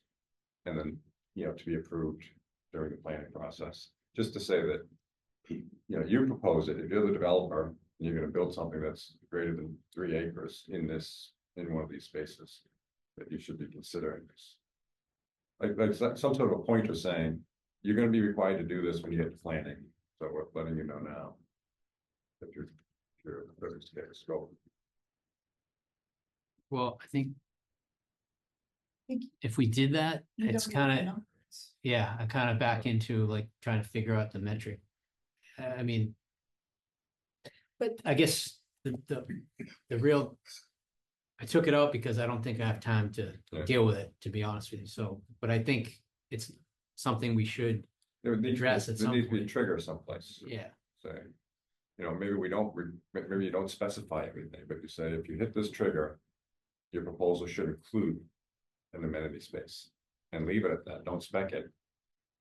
And they could come and say, okay, it's a little 2-foot square place to water your dog, or it's a pocket park. But I think if you at least put a placeholder and don't try to regulate and Yeah. foresee all the ideas coming, yeah, but we could do that, and I guess the guidelines, we do have. We do have the descriptions of the different options, so That could it could be in the that, guidelines. What if we did it, anything over like Eh. that 4,500 I was gonna say 4,500 what? Square square feet. feet? I was gonna say a development of 80,000 square feet, so if you're doing something that's close to 2 acres, or maybe an acre. Instead of saying the building size, we should talk about the lot size. If you're gonna redevelop something that's greater than an acre. Which is pretty big. Yeah. There needs to be an amenity accommodation, Yeah, public. public amenity accommodation, and then don't go any further than that. Yeah, so, I mean, some language that speaks to publicly accessible open space. Yeah. Amenity space, not open space. Right. An But amenity space would be like with benches. a and pocket park, yeah. Amenity space, Not open. so space. greater than 1 acre.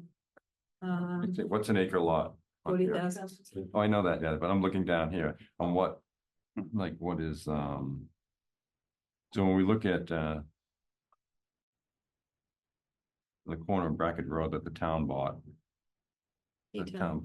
No, T-Town's 10 acres, Town Center Plaza is what, 3.5 or something, Yeah, so one. yeah, two, T six. times 11.5, but in Yeah. Plaza is So it's clear that when they're doing big stuff there. we'll walk greater through than it. an acre I think that's placeholder. an acre. amenities. well, I guess, but if we don't have. We're just saying it should include an outdoor amenity space, but if they got a whole acre and they just want to put a little. Well, but then they're in planning, at least then when you're in Then planning, you're in we can planning. say, depends on We the might have scope. to come back and amend this. I mean, what we Then at could least, do. then at least we're negotiating. Well, we as could put, opposed to your point, if you're greater than an acre, you have to have something. And one of the things we could do, and we could either try to do it now, or we could do a little bit now and come back. Remember, the regulations can be changed with a public hearing, The design guidelines. not going through like 5 different. So further legal pro- regulations, right? Yeah. Yeah, so if we just put the baseline that you should have something. We could either, And then- in this iteration, try to put something in, or at least say, we couldn't get to the detail and we have, and. Maybe that's Well, I like the idea, that you're saying is that you put it in the zoning bylaw that any development site of a acre Yeah. or greater should include an amenity space. outdoor, That Publicly outdoor public access- accessible amenity publicly space. accessible. Okay. Driven by the guidelines. That raises, I'm just playing devil's advocate because part of why Paul said recommend take this out is we don't have a good set of specifications, definitions. Is it publicly accessible amenity space or is it amenity space for the people who are using Publicly that? accessible. Is it? Yeah. Or No, just that's people not- using that's the property? talking, yeah. Well, I mean, I'm not sure. I agree with the public. It depends on what we're applying. I'm thinking of commercial space, commercial Yeah. walkable residential district that we should have every now Well- and then, there should be a corner with a few benches and a place to sit down. And if you're thinking about a housing development that is an internal courtyard, that That is you're an trying to get the amenity public space, to come and use. I think that's fine. If it's that you can restrict to residents only. I'm not saying restricted, but you shouldn't require it to be open for the public to do this. Which is the same as saying restricting it to residents, right? No, I think it's different, actually. If you're restricting it, that implies that you're checking to be sure that non-residents don't come. If you're making it open to the public. It would be Then the designed around the implication is- use of that particular it's business. problematic for you. But if Yeah. the public happened to walk through and says, I need to sit down for a minute, Yeah. no one's that's gonna come in and Right. give you a ticket or, you know. But if you say it's open to the public, that I implies think it that would be you're good to have something. signage or One of the directions groups, you're gonna encourage the constituencies public. out there that'll be looking, I know it's a semantic. kind Yeah, of I think space it's people, important. We're Yeah, Talking about a residential area. anything greater than have it, and then I agree. we could see what, if we can punch something in the design guidelines or even a placeholder that we need to come back to. all right, yeah, let me see if I can work that in there. So I think we could, well, what the language we have now is basically saying you got three types of open spaces: civic space, publicly oriented, and private space, getting to your points. Right. What was missing is the required percentage of the site. I don't know, we never had a number for that. Yeah, I would And, leave that, I would leave that off, yeah, because I think that depends on. I think here to specify that depends on the value of the entire project. Yeah. All right, I can put some language in there. Okay. Okay. But I would just, guess, leave it at that and not have All all of this Yeah, stuff. I agree. Okay. So, we're getting near the end. Complete street standards, this was something I took out. Thought it was kind of too much. I put it back in. Only because I think it is important to have some language in there that specifies like. You need to provide pedestrian access either on tribute to the town right away or make room for it on your space. So this is really just a simplified table that just basically says what's optional and what's required. And Route 6, we don't control, which is one of the reasons we thought take it out, because it's like, doesn't make sense. But it's in there just for like context. No one's going to be able to do anything on Route 6 except the town and Mass Highway, but if you're on Route 6 and you know it's coming. you know it's coming, or maybe we want to talk about, you need to put something on the private road, like maybe we know the sidewalk is not gonna happen for another 20 years. Hope not, but Yeah. we But, have some leverage to say, we're gonna make you put in something, because but having it for Bracken and the secondary street. I think is important to your point, Paul. Saying that as pieces get redeveloped or developed. They start to link together. You gotta have them lay out the vision of what needs to be there so they can link. Right. Even though they don't all link it Yeah. first. yeah, and it's gonna be important for the secondary road, these to be created roads and the end Holmes Road and things like, and Holmes Road itself. Right. It's so hard for us to imagine. A real Some, street. and I think we've been. Myself and the planning board, I think in the past has just been like, well, it's Holmes Road, yeah, they're doing a building, but it's like, we're not gonna really make you do it. It's like, we gotta get out of that mindset of like. Seems crazy, why are we gonna put this little piece of sidewalk with 2 trees that are just gonna be like in the middle of a desert? But we gotta start doing that piecemeal Yeah. to get Holmes Road fixed up little by little. And again, this would be making them, you gotta put that little piece of pedestrian sidewalk to nowhere, but eventually it's gonna be. So yeah, that got added back in. And again, maybe something we don't need as much language in the design guidelines, because we have basic coverage and it's just some illustrative pictures and not all the narrative. And then accessory dining, this was all the language I had, which we put in after COVID. Right. To help the restaurants, basically, I just think all that language is boiled down to that one reference, which you go to this other section. So I moved it here. And then review procedures, this is where we put in the language for peer review. This language comes from,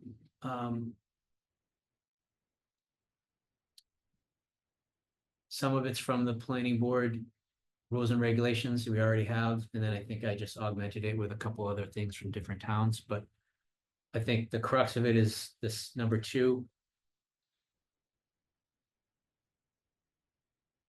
Well, planning and zoning board can have peer review at any time, no matter what, if they just say, so they're authorized to do that, but number 2 was really trying to establish some mandatory requirements so that for certain level of threshold of projects where it's just, you come in the door with this type of project, you're on notice, we're gonna do peer review, you're gonna have to put up some money to pay for that service. So this was my stab at that. So there's so many variables. So this is what I came up with, was formula-based business is probably gonna be a controversial thing with a lot of, probably gonna be a big chain store, probably a lot of lawyers involved. Let's have peer review for that. Inclusionary zoning is gonna be complicated. What is that threshold? For inclusionary, anything that's 5 or more dwelling units. And so there's gonna be a lot of moving parts, so that, number 3, I originally had 10,000, then I realized that if we're at 10,000, that size project is gonna be referred automatically to the Cape Cod Commission. Yeah. As a development of regional impact, so I changed that to projects with multiple buildings greater than 4,500, because I figured, Is it combined? Greater than for each individual? It's greater than or equal. Projects with multiple buildings greater than or equal to 45, so. They're combined. So if I have a 4,500 and a 4,400, doesn't apply. Projects, I'm just trying to read that. Projects with multiple buildings greater than or equal to 4,500. It's the sum, you're meaning the sum of. Sum of cumulative. I don't know, well, this is why I want to take this Okay. around, so. If you have two 2,500 square foot buildings. So I guess the thing I was struggling with is. You may have a 7,000 square foot building, a big Mhm. project, but it might be pretty straightforward and. It might be onerous to say mandatory peer review, but I was trying to get at. When we start to have multiple buildings, the nature of the project might get a little more complicated, where you're gonna have, the parking is gonna be. Parking and access and all that stuff, so that's what I was trying to get at, but yeah, I don't know. I guess in my head, I think I was imagining. If you had 4,500 or Yeah. greater, Yeah, that's how I read it the first time. I thought, Yeah. Okay, that sort of, makes sense, because especially with 10,000. Then the next time I'm reading, I'm like, okay, I'll make the next building 100 feet smaller, and then I Right. save myself 50 grand. So so do we need to change this language? Or decide what the criteria is. What's the, forget the multiple buildings. If it's one building. What's the size threshold that should trigger? the largest you could do for a single building is. Oh, for, 7,000. I'm sorry, what was your question? I What's didn't the, listen to your whole question before I started answering. you sound like. What's the size of a building that you would want to trigger peer review? Not the 10,000 square foot, that's a given. But is it a building of 4,500 square feet? It could be one simple building that doesn't necessarily need it. He Yeah. was trying to get at when you get multiple buildings, you've Right. got the front building, the back building, the housing, the commercial. Okay, Where can you trigger this? Would you want to say just projects with multiple buildings? any one of which is over 2,500 square feet? I mean, if they're building a shed on the back, Right, you don't need. you don't need it. What was the number you just said? I just made up a number, 2,500 square feet. It's equivalent to a house. Well, what if we kept it at the 4,500? Fine. Multiple buildings where any one of the buildings is greater than 4,500 square feet.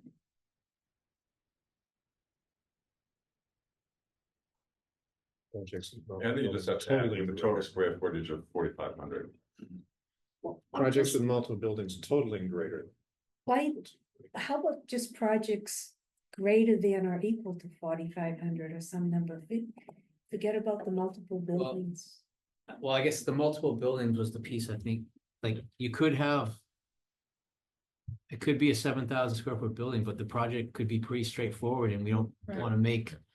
I guess it's just the fact that we're trying to say these are the mandatory ones, so it's just black and white, there's no debate, it's just. Because when you have multiple buildings, the idea is, well, how is the traffic flowing? Sometimes you go Yeah, down the that- building, sometimes. that was what I was trying to get at. Yeah, site clockwise. access. Okay. So multiple buildings, Projects with multiple buildings, with the total square footage of greater Then you than.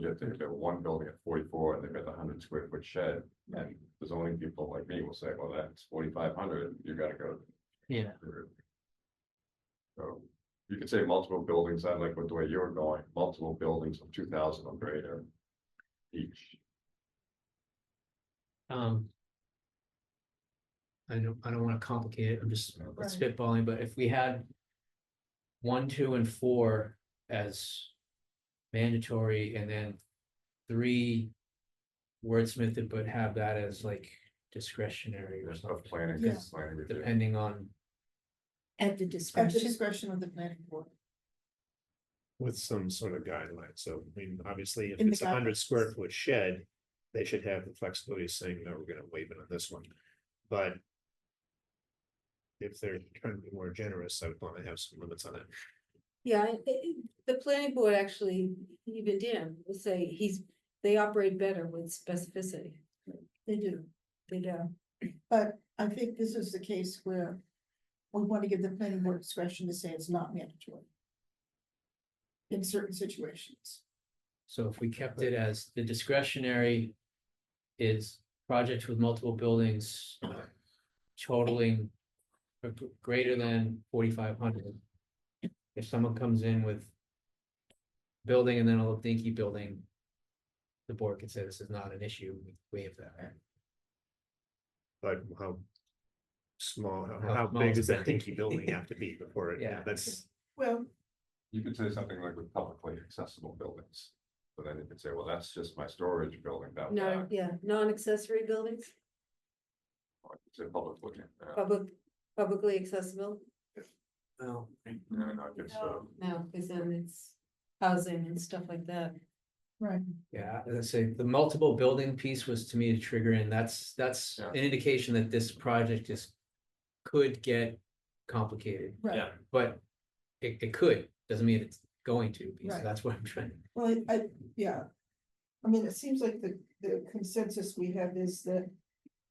That number 3. Needs to be somehow discretionary. The other 3, I'm not sure we got to the point as discretionary. Did we?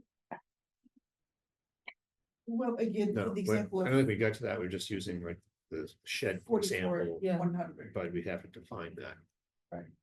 If the language defines that. I could certainly see, Paul, a series of 1,500 square foot buildings, which is also a fair amount. That's 1,500 is pretty small.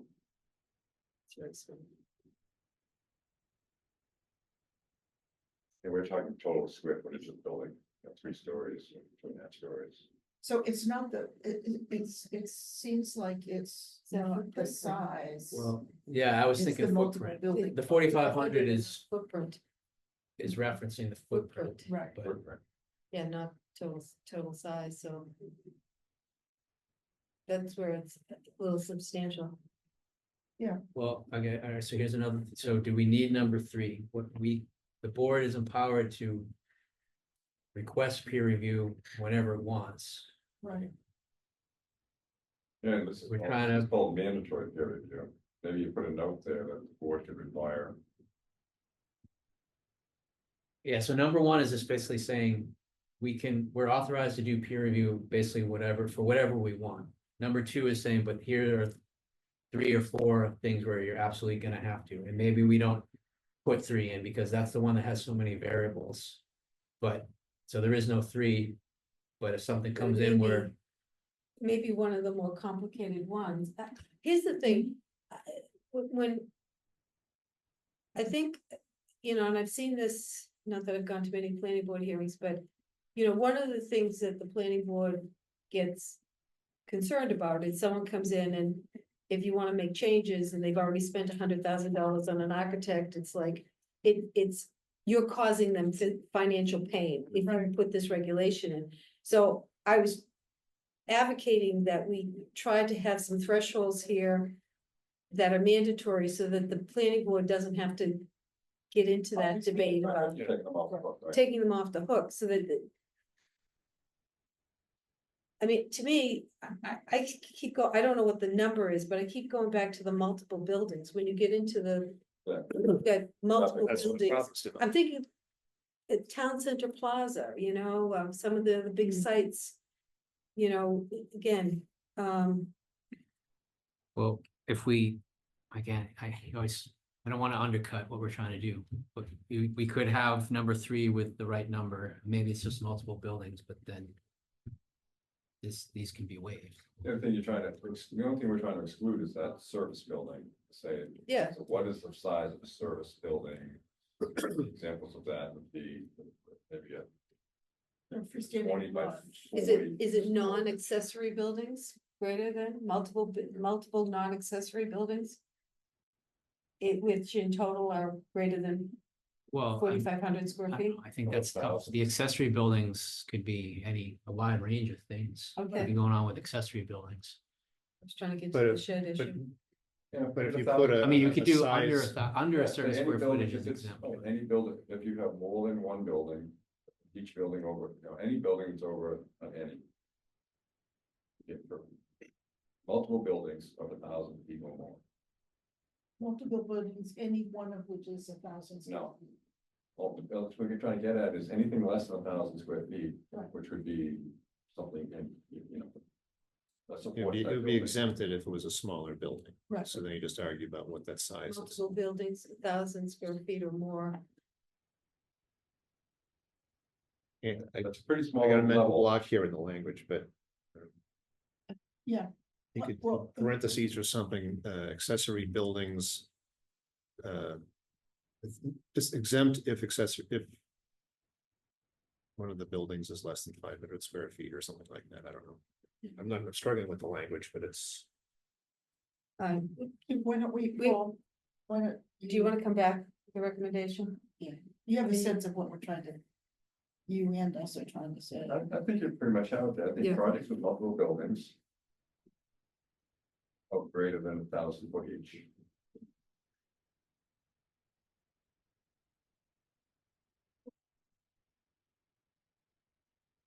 Well, it's a combination of the total square footage and the size of the smallest building.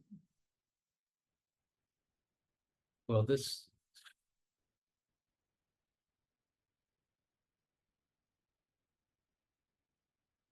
Yeah, I guess if we had that and then. Yeah, exempting buildings under X square footage. 1,000 square feet. Yeah. Something like that. Okay.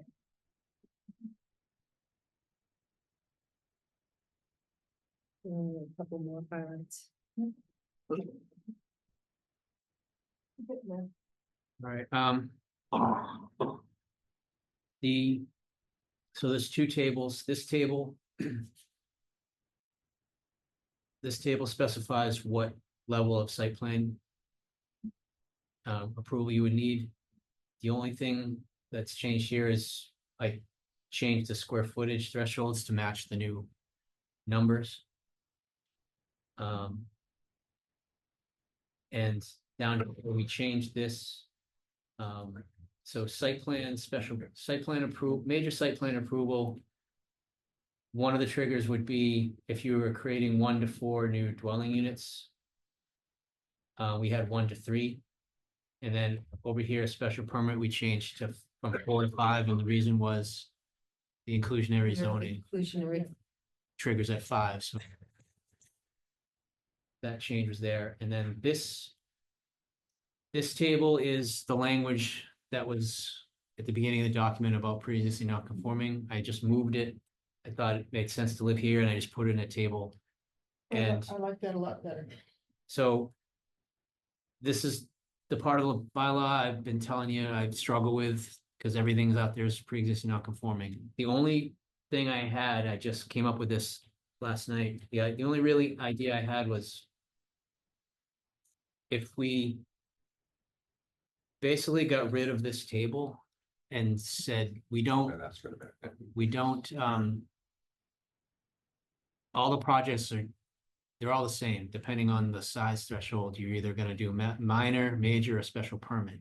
But if you're pre-existing non-conforming, we basically make these, like, these criteria are the things that you have to do in order to qualify for the different things. So the goal would be like,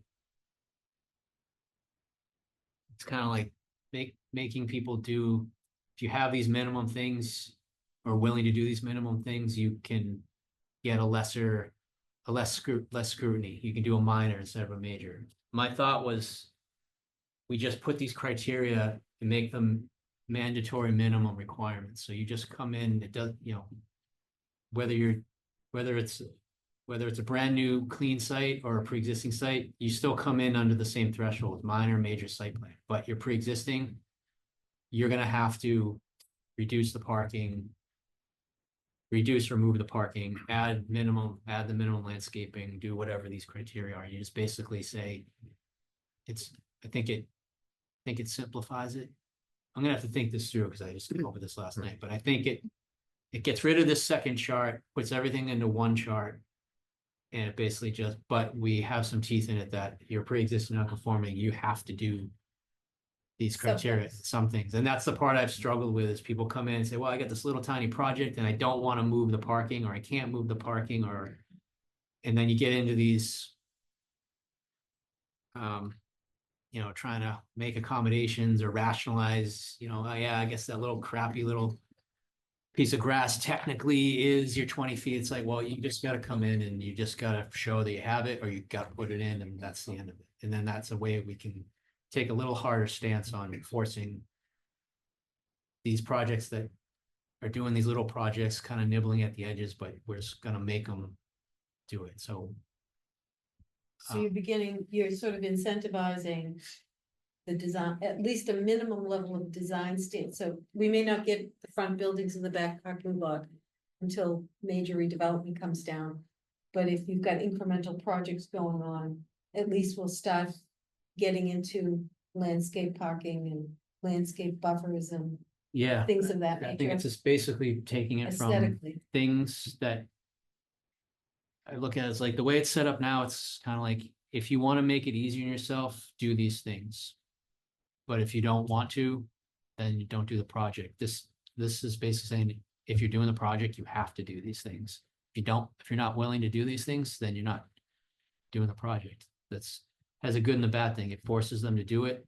The bad part is maybe people will walk away from it and say, forget it, I'm not doing the project. And that has some consequences, but at least we, you know. Yeah, but it also makes sure that if the project gets built, we get what we want. Yeah. I mean, That's the gonna goal. be the reality of these little incremental projects. We want you to, if you say I absolutely can't lose any parking spaces, Sam's Deli, I need every single one, I need more actually, okay, well, then you're gonna have to figure out some way, somewhere on that site to put more landscaping in or do something to, so, again, that was, we don't have to change anything here, it is what it is, and I'm not totally, I haven't convinced myself that it's worth changing anything, but that was my only idea of how to do something. I think it's a good signal. What we're trying to do. So that, I think, is everything. Yeah, there was no other changes. Well, the only other changes. Applicants are required to schedule. a preliminary Oh, meeting yes, we did with that, staff. yeah. Yeah, we had talked about We that a talked while. about that before. I like that. Well done. We're getting there. Yeah. Yeah. 18 months later. We're getting there. Okay, are you good there, Paul? Because I think we should, Yep.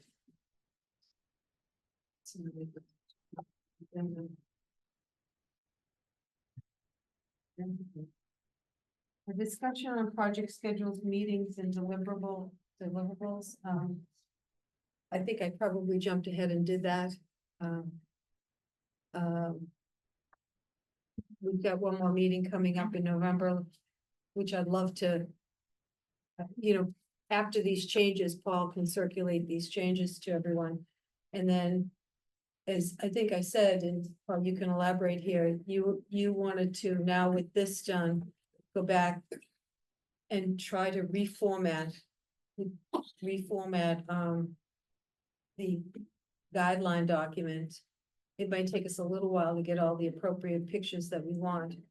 And, I said to Paul, I said, well, as you're going through this, reformat and take things out of long paragraphs and see if you can get them into bullets and things like that, one-liners. But obviously, if there's anything that comes up, like tonight, I said, highlight it in yellow if you think it's just, a bridge too far that we're going with some regulation, highlight it in yellow so we can know, you're suggesting this get crossed out or we drop this or whatever. Anything else you want to add? Because I know Paul's gonna work on this all day tomorrow, and with the goal that sometime next week, a week before our meeting, we'll get this out to you. So anything, the 19th. From 4 to 7. Yeah. Okay. Anything else we need to say about this at this point? No. And then finally, ADU.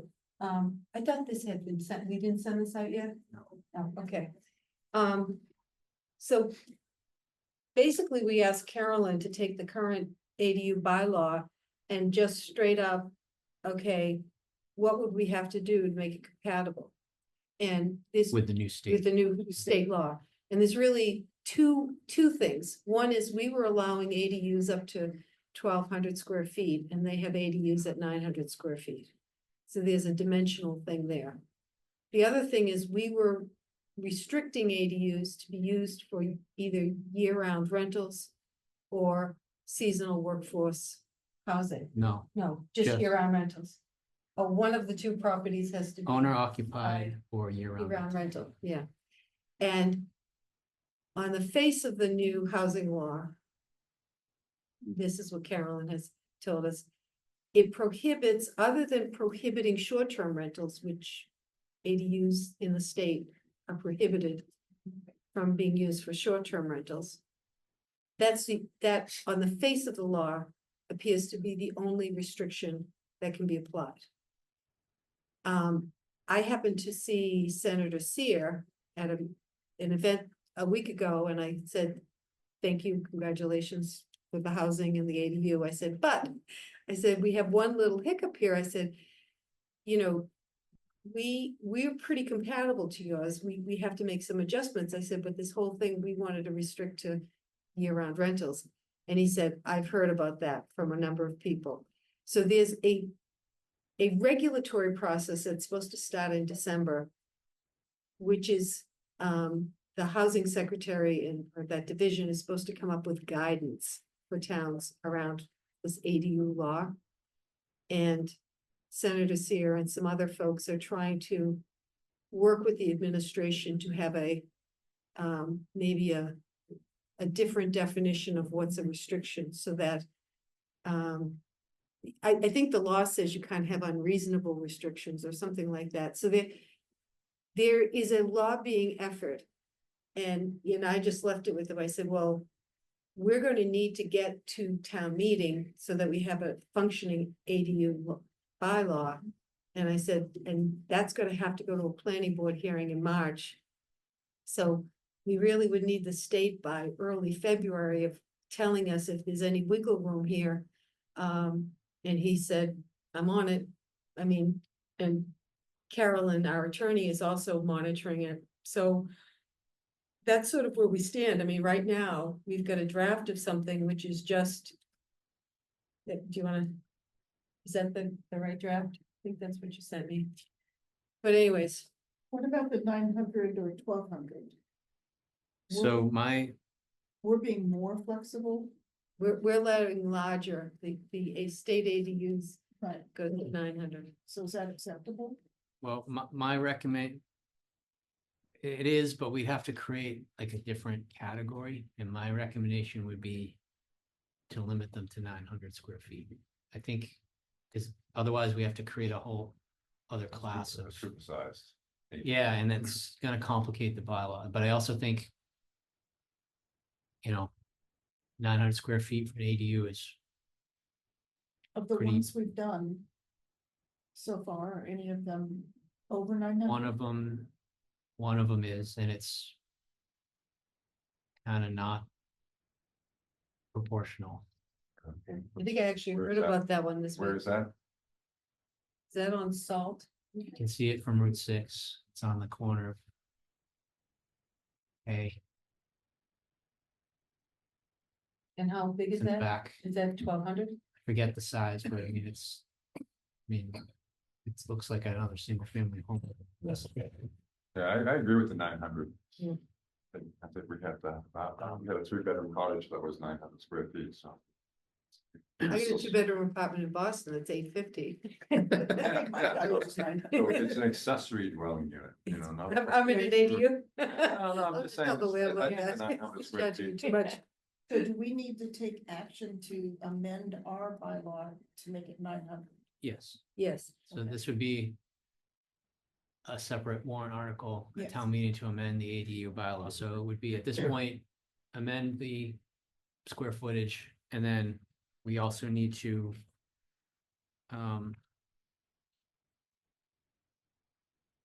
We currently require. Their ADUs are allowed by right in all the districts except the Seashore District, because there's a whole. Thing going on, it's a whole I separate, was gonna ask about and we did that on purpose because we were trying to. Kind of tiptoe along the seashore, they have their own regs and obviously national park. So this actually is just an open question, we gotta figure out with legal how this. Applies, because technically we're not, for the state law, we're not allowed to require the special permit. But. So Oh. Eastham, Wellfleet and Truro and P-Town are kind of the special case, so Right. we gotta figure that out, so we may, Yeah, there was a big article in the paper Yeah. about somebody is getting caught in. yeah. So we gotta figure out. What we do on that. So Mary, I missed a piece of what you were saying. So our restrictions are for year round. And for owner occupied. Yeah. One of them has to be year round or owner occupied, Either the primary or the ADU. right? is that, am I reading that correctly? Yeah, it's like the way it's the state languages, it's weird. It's like they definitely want to empower the towns to exclude these from being short-term rental. Yeah, but can I build an ADU, move into it myself? And then Airbnb my main house out front? Our bylaw would allow you to do that because it's owner occupied, The We would ADU allow that. ADUs on. Right. but I guess the way the state language is, it's like it doesn't sound like it's going to allow us to keep that, make you have it as year round. You can't short-term rental, but then it's not allowing us to go say we have, it has to be year round. So it's like this middle ground where Why it was can't be short-term rental, but it could be a series of, 3, 6, 9 months? yeah, whatever I can never remember the magic number, the 30 days, like you Yeah, they're could gonna do. That's where the guidance is gonna, they're supposed to have guidance as to what So these is that a things. third difference between us and the state? We Yeah, there's talked three about things. two. There's the square footage, the potential special permit seashore issue, which is a specialty thing Yeah. for us. And then this notion of whether we can have that specific language that says it has to be a year-round rental. Right. which, I think I like, yeah. Sort of getting into that here, saying, can you go 30-day rental? That's the problem, that when you go to, guess who does 30, you go to Delmar is gonna give you a 6-month rental. On that, Right. and you'll say, oh, I got my 6-month rental, and then Delmar's cycling people in there every 4 days. They can get around it. yeah, I think. I think what Julian Sear is hearing is getting to this thing of like, we have this, you need to be able to have this specificity, otherwise everything, the only thing that's left is this weird like in between thing where it's not a short-term rental, but it's also not a year-round rental, so it's this weird, It doesn't solve anything. and it doesn't solve anything, like, to me, this is the heart of the whole bylaw, is the fact that you have to do a year-round rental. Yeah. And maybe this is a seasonal community thing where maybe it's just something where, but to me, without that, the whole bylaw Why is, have an ADU? Yeah, there's no point to to- building. because then you're just gonna have a bunch of intermittent, I don't even know what you call it, intermittent rental units. No workforce, it could become workforce housing. Yeah, but, yeah. So, I mean, I think No, they gotta that's clean what that I'm- up They gotta one way or clean the it other, up, otherwise this yeah. whole thing 30 is days or more. pointless, to be honest with you, the whole ADU thing is pointless without the ability to do that. And this one, I feel, we need to pursue this, we're waiting to get some guidance from the state. And unlike all the other stuff with the DCPC, I mean, if we have to tweak this over the next couple of months, the only thing we have to do with this is, go to a planning board hearing, and then back to the select board, and then on to the, town meeting warrant. So I don't wanna push 2 this months, out, but we could take all our legislative actions or our process actions in March. Right. And still make like the April 1 deadline for town meeting warrant. Absolutely true, except the fact that this is all going into effect as far as the state's concerned in February, so. Oh, so we have If, to. if an ADU comes in February, We between don't, February and May, we don't have a we got, functioning. we gotta, I'm not too worried about it, but we just gotta muster through with some weird, If an ADU comes in between February to May. And it meets all the state requirements, it's 900, it's less than 900 square feet, and it's but it's just, the we requirement. wouldn't be able to, With the lease restriction. Right. we don't know, I guess my thing would Yeah. be do all the dimensional stuff. And then defer to what's on the books, because we won't know, it may or may not be legit. Yeah. I'd rather say, if it all gets rescinded, then the person can come back after and say, well, you actually can't make me rent it. Okay, fine, but at least I'd rather have it. So that would be my default, is to do it that way. What, to Hopefully, keep the restriction in, and then. I would say let's- comply with all dimensional stuff for 900, but we're gonna still make you do a year-round rental until the state says otherwise, and then it's easier to do that than just try to tack Back on. Back to my point about, I own my house and I want to move into my ADU and rent out my house for 4 months and then move back into it every October. How do we feel about that? Is that, Well, you can't do that. So can't you do that. can, if you build the ADU, you got your house, then you build the ADU. You're living in your main house, you have to rent the ADU year round. If you want to downsize, move yourself into the ADU, now that's your house. Then you would have to rent out One of the them main has to be- as a year-round One rental. of them has to be. You have to stay rental. in the ADU. so? But Well, if- well, that's but not if you're, just- but to Mary's point, at least one of your properties has to be a year-round lease. yes. But if you don't live there at all, if you're an investor, owner, whatever, you don't have, you could rent the ADU, one of those could be a year round, and the other one you could rent out and Airbnb Short-term. and make all the money you want off that, you can do that too. But that's okay, but that's to the fact that's Yeah. creating housing, and Yeah. it's creating year-round housing. So that's good. And that's one of the things that the state law did away with, is the requirement that it has to be owner residency, they did away with that. So that's one thing where we were ahead of. Oh, the state law, so Yeah, so we were ahead of it that way, because that allows you basically have an investor owner situation where, yeah, you can make a bunch of money on one of the units if you want, Airbnb it, but one of I was thinking that from a community point of view, which is, older people or people that were looking to generate revenue. They're saying, oh, I'm gonna have the ADU, I'll live off the ADU for 3 or 4 months out of the year and I make this extra income. That allows me to stay here in Eastham and maintain my home and everything. Yeah, I can't do it that way. And, right, but it would be more like you want to move to be downside permanently. Yeah, no, I was thinking just for, yeah. So, this is, still a process, right? Thank you. I know Um, Carolyn does, legal work for other towns as well, so I'm assuming she's Yeah. working this issue for all the towns out of the okay. I know Wellfleet's become very controversial, because they had an ADU that came up in the seashore. I haven't read the Surprised, everything article. goes so swimmingly well in Wellfleet. I read the article, yeah. Yeah, are we as a consortium involved in that? Are you in discussions at all with Seashore about that, or no? We're just kind of letting it play out? I think we just, yeah, I haven't done anything with that.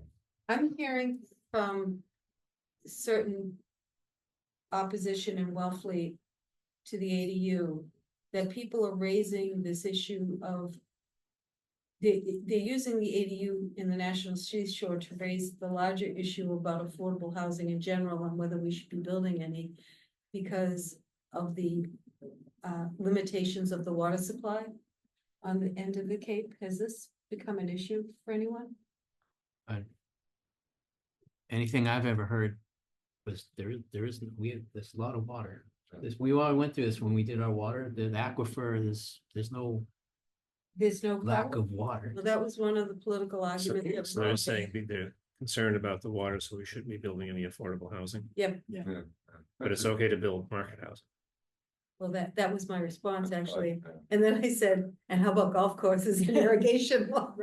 Irrigation on what? But that's Should we okay. talk about like other water uses? It's water, yeah, it's Yeah, no, I mean, I don't, affordable housing versus pretty, you know. Yeah. I've never heard that we have any real problems with the amount of water in the aquifer. I think there's plenty of water. And That's- why is that's P-Town not out, is out of water? That was that was the comeback. Well, P-Town is eliminated, I don't is know. out of water and they have to buy water from Truro. We don't have enough water. and- I don't know. Maybe they're not in, I don't know how the aquifers, maybe they're in a different Okay, water lens. all right, I'm not, I don't know. this was I don't just, know. I shouldn't say, that's out of my Eastham, depth. I you don't know, know. something I read about a year ago, that Eastham is fortunate that we are in a very, very good lens, like we're not sharing the lens with Worcester and Yeah, and those yeah. towns.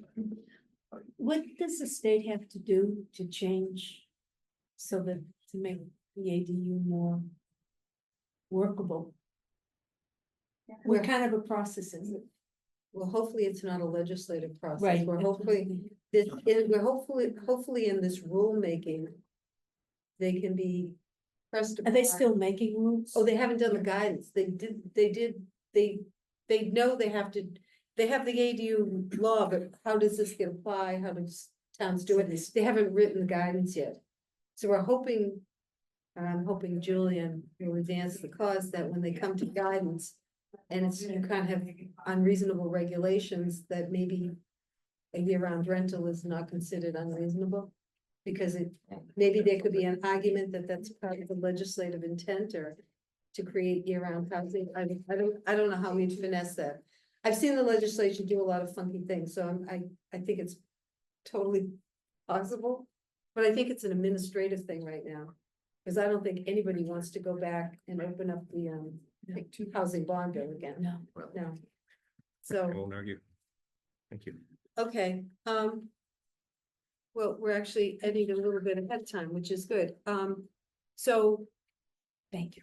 you'll get cleaned up versions of what we did tonight. You'll get a draft version of the guidelines, which we'll do the next time. We'll just keep monitoring the ADU. I'm gonna start outlining a report.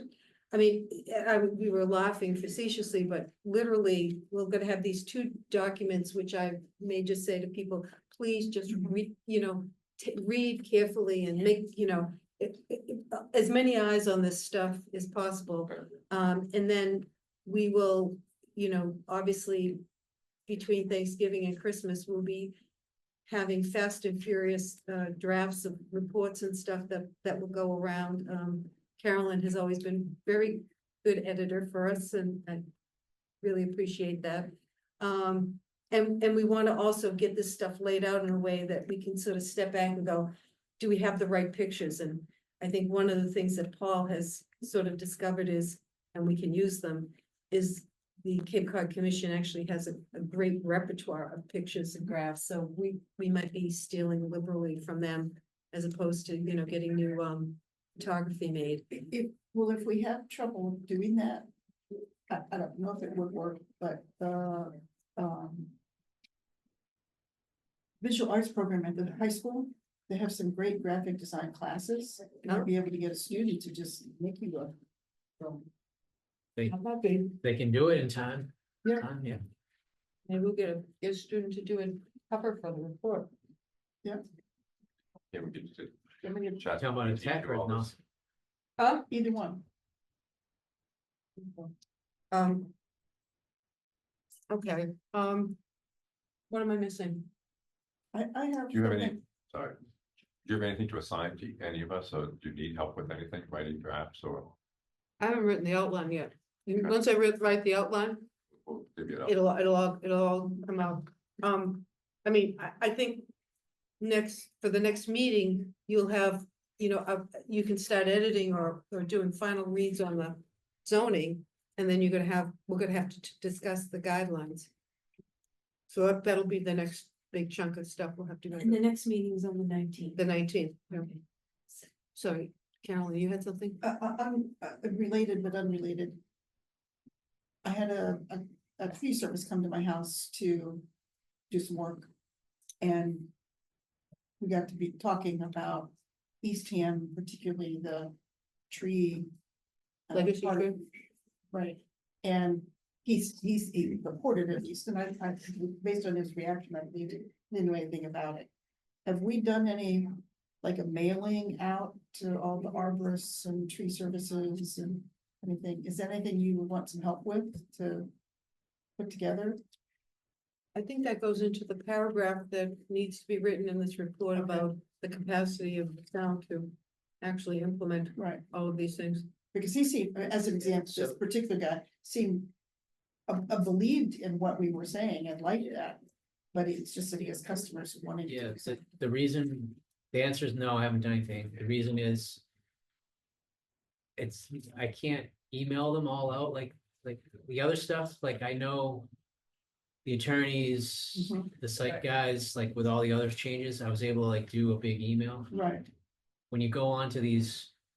Websites, the email, it's not like Right. it's like a form to request a quote, so I Exactly. can't like mass email. right. So it's really just, that's the reason why, so I have to either. We gotta do a regular mailing and I just haven't. Yeah, Been able to stuff envelopes and figure out the mailing addresses and all that, that's But- honestly why. Mhm. We haven't done anything like Okay. that, I was trying to do something to the property owners, get something. in Add the something to the tax property bill. tax bill, yeah. flyer. But I think the last time I did it, there was already something scheduled, cause you can Right. only, Do so much. you're limited to what we can put into the Right. envelope, so there was something else I think scheduled to go in, so, Okay. and then I didn't revisit it. Or if there's anything I can do to help. Can we try to maybe, can you sort of put your dibs in for a one pager on, I mean, you could do the clear cutting and the trees, and we could even have a couple little other updates of recent zoning changes, ADUs. ADUs, and anything, before the May. Yeah. I'm just wondering if you could kind of lobby internally that the extra piece of paper in May would be the zoning. But we should, Or put that in your we're gonna report. put this in the report. I mean, again, I'm wearing my hat.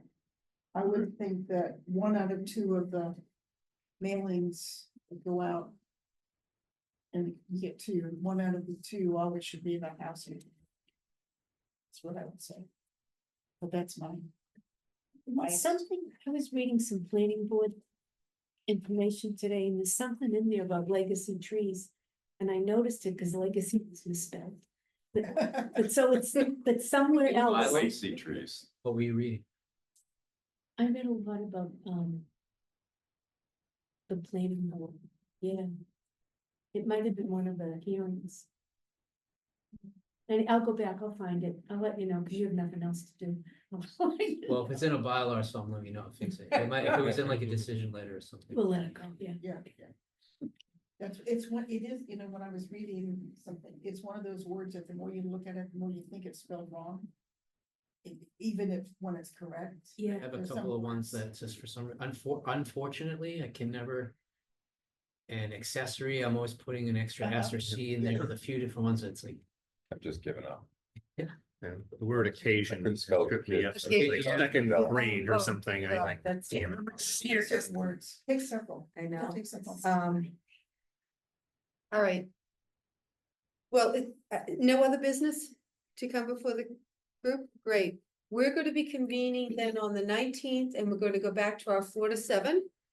And we'll probably do a light supper for that.